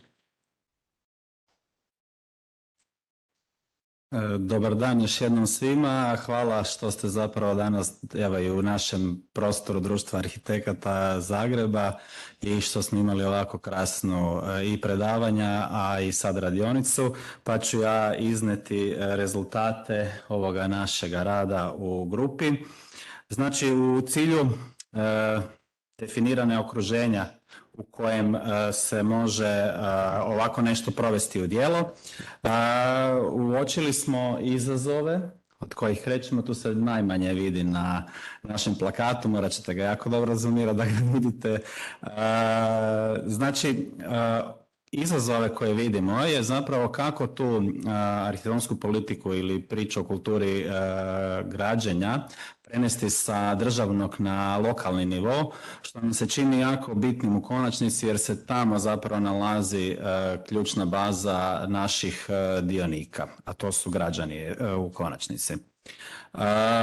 Jedno od izazova je i razumijevanje prostornog planiranja kao takvoga. Ono je danas problem jednako u struci, a još više onda među konačno građanstvom kojega treba na neki način razumjeti i sa najboljom voljom koristiti, a to često nije slučaj. U tom smislu naravno da je bitno razmišljati o lokalnim utjecajima. Ono što također vidimo kao česti problem i zato je izazov je kratkoročnost politika koje se svode najčešće na ono međuizborno razdoblje, znači 4-godišnje politike i ono što je naravno gotovo uvijek bio problem, a sad u zadnje vrijeme često kažemo da to baš nije problem, ali pojavit će se ponovno, to je financiranje. Od mogućih rješenja za uspostavu okruženja u kojima će se moći pratiti i razvijati arhitektonske politike, zapravo jedno od prvih mogućih rješenja je sufinanciranje sa razine države za implementaciju tako nečega, a onda nakon toga državno usmjerenje da zapravo kroz kvalitetan odabir razvoja javnog prostora, javnog izgrađenog prostora pa i javnih zgrada, koristeći najkvalitetnije moguće politike, a to su kod nas svakako i provedba arhitektonsko-urbanističkih natječaja, odabire najkvalitetnije radove kojima će onda moći pokazati cjelokupnoj populaciji šta je to put ka dobrom rješenju, dobrom izrađenom prostoru i dobroj kulturi građenja i primjeni arhitektonskih politika. Ne treba zanemariti u tome svemu skupa koliko god nepopularno, ali i nadzor tog cijeloga, nadzor te cijele provedbe, tako da ona na jednoj strani može biti čisti statistički nadzor, ali na drugoj strani mora biti i nadzor kvalitete, odnosno nadzor nekvalitete. Tako da je to jedan od bitnih elemenata koji se nešto zapostavlja u zadnje vrijeme u Hrvatskoj. Relevantne inicijative su svakako edukacija, kako je već i prethodno istaknuto, i to je edukacija od najniže razine, znači već od vrtića, pa uključivo i do edukacije građana o kulturi građenja. I ono što već i postoji, pa treba i dodatno poticati, to je nagrađivanje izvrsnosti u rješenjima u prostoru, što može biti nagrada za najbolju okućnicu, nagrada za najljepše uređeni balkon ili nagrada za najbolju kuću kakva se dodjeljuje recimo tu udruženju hrvatskih arhitekata. Sada, da bi se sve to moglo skupa realizirati, ko bi to mogao realizirati? Znači, okosnica ovog tima čini nam se da za nultu fazu trebamo uspostaviti barem jednog čovjeka na punom radnom vremenu u državi. To nemamo. A onda uz njega može biti još i savjetnički tim koji bi se onda trebao sastojati od svih struka koje su vezane na prostor, koji bi mogli napraviti taj iskorak u provedbi kulture građenja u Hrvatskoj. Partneri. Već se sad može u Zagrebu vidjeti da su veliki developeri shvatili da kvaliteta izgrađenoga, a što oni u konačnici u komercijali prodaju, uvelike ovisi o kvaliteti načina na koji su to planirali. Pa su zapravo oni kao veliki developeri pravi partneri za ovako nešto i mislim da bi mogli isto doprinijeti razumijevanju i proširenju ideje o kulturi građenja. A jednako tako to partnerstvo treba i mora se tražiti na razini gradova, odnosno lokalnih samouprava, jer u konačnici to mora doći do svakog građana. A dionici, svi dionici, upravo su to ti građani do kojih trebamo doći sa tom idejom. Kada gledamo moguće rezultate i utjecaje, zapravo bi trebalo raditi sa svim ovim elementima na smjernicama i preporukama kako se odnositi prema prostoru i kako ga razvijati u smjeru kulture građenja i velike kvalitete prostora. Naravno da se to najbolje vidi ako se ističu pravi primjeri. Tako da one primjere koje se probere recimo kroz nagrađivanje treba ih dobro komunicirati i isticati one stvarne njihove vrijednosti i to je dobar put. Put preko primjera je vjerojatno jedan od najboljih puteva da šira javnost percipira kvalitete. Glavne poruke su sigurno edukacija, međutim isto tako uočavamo da je bitna poruka usmjerenje na dugoročno planiranje u smislu i za razliku od ovih kratkoročnih unutar jednog političkog mandata. Tu treba raditi isto tako, a što vidimo kao moguće neodgovoreno pitanje, ali zapravo nešto o čem treba cijelo vrijeme razmišljati, treba razmišljati o tome kakav je odnos struke i politike.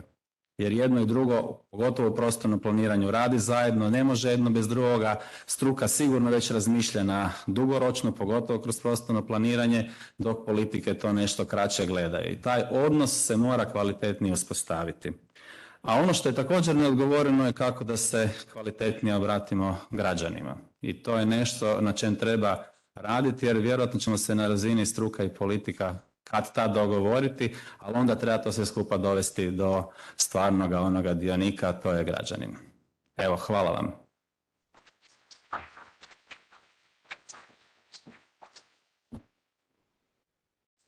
Hvala Tihomile i došli smo do samog kraja, gotovo do kraja naše radionice. Preostaje mi da pozovem našeg glavnog gosta današnjeg, koji će kroz nekoliko završnih riječi zaključiti ovu radionicu. Joao, the mic is yours. Yeah.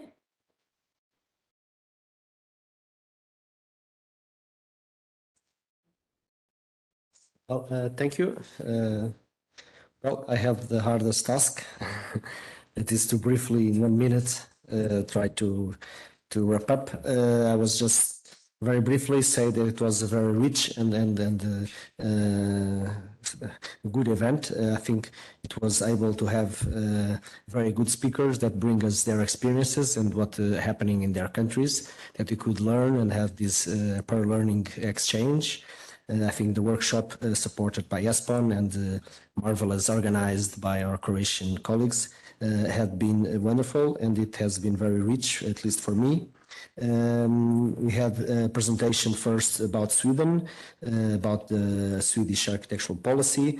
We had the second one about Netherlands and how does the system works with the chief government architect and advisors. And finally, the new policy of Finland by Emma.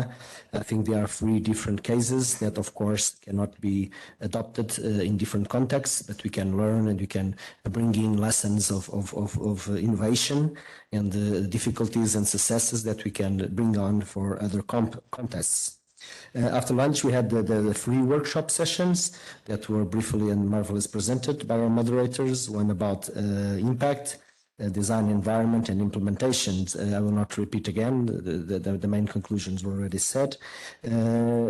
I think that I will try to address the question that is at the end of the workshop, what comes, that is, how can architectural policies help to set up the right conditions for high quality architecture in the built environment? This is a very broad and complex questions.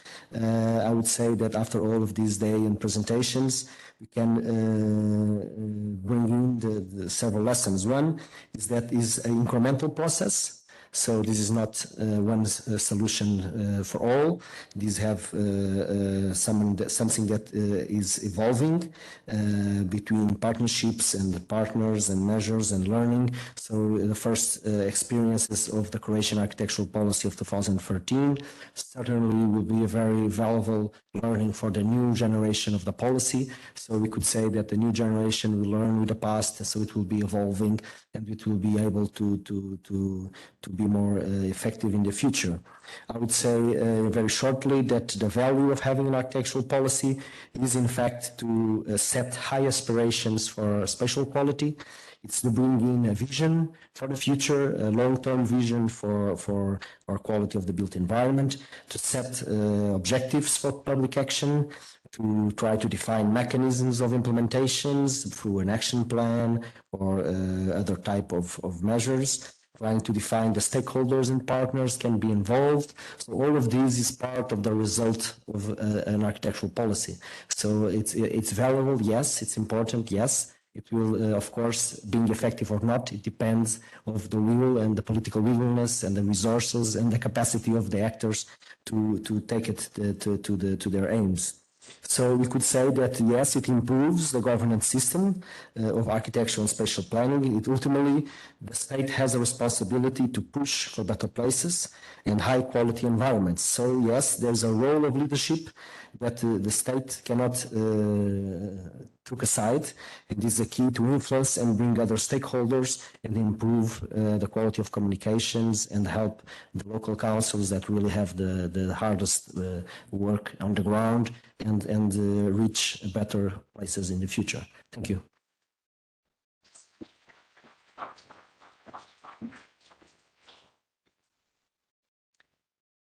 Nakon svega što smo danas čuli, preostaje mi samo da zahvalim svim predavačima, moderatorima, Udruženju hrvatskih arhitekata i Društvu arhitekata Zagreba, našim prevoditeljima, tehničkoj podršci i naravno ESPON-u koji su omogućili ovu radionicu i pomogli da se ona dogodi danas i da o ovim temama porazgovaramo.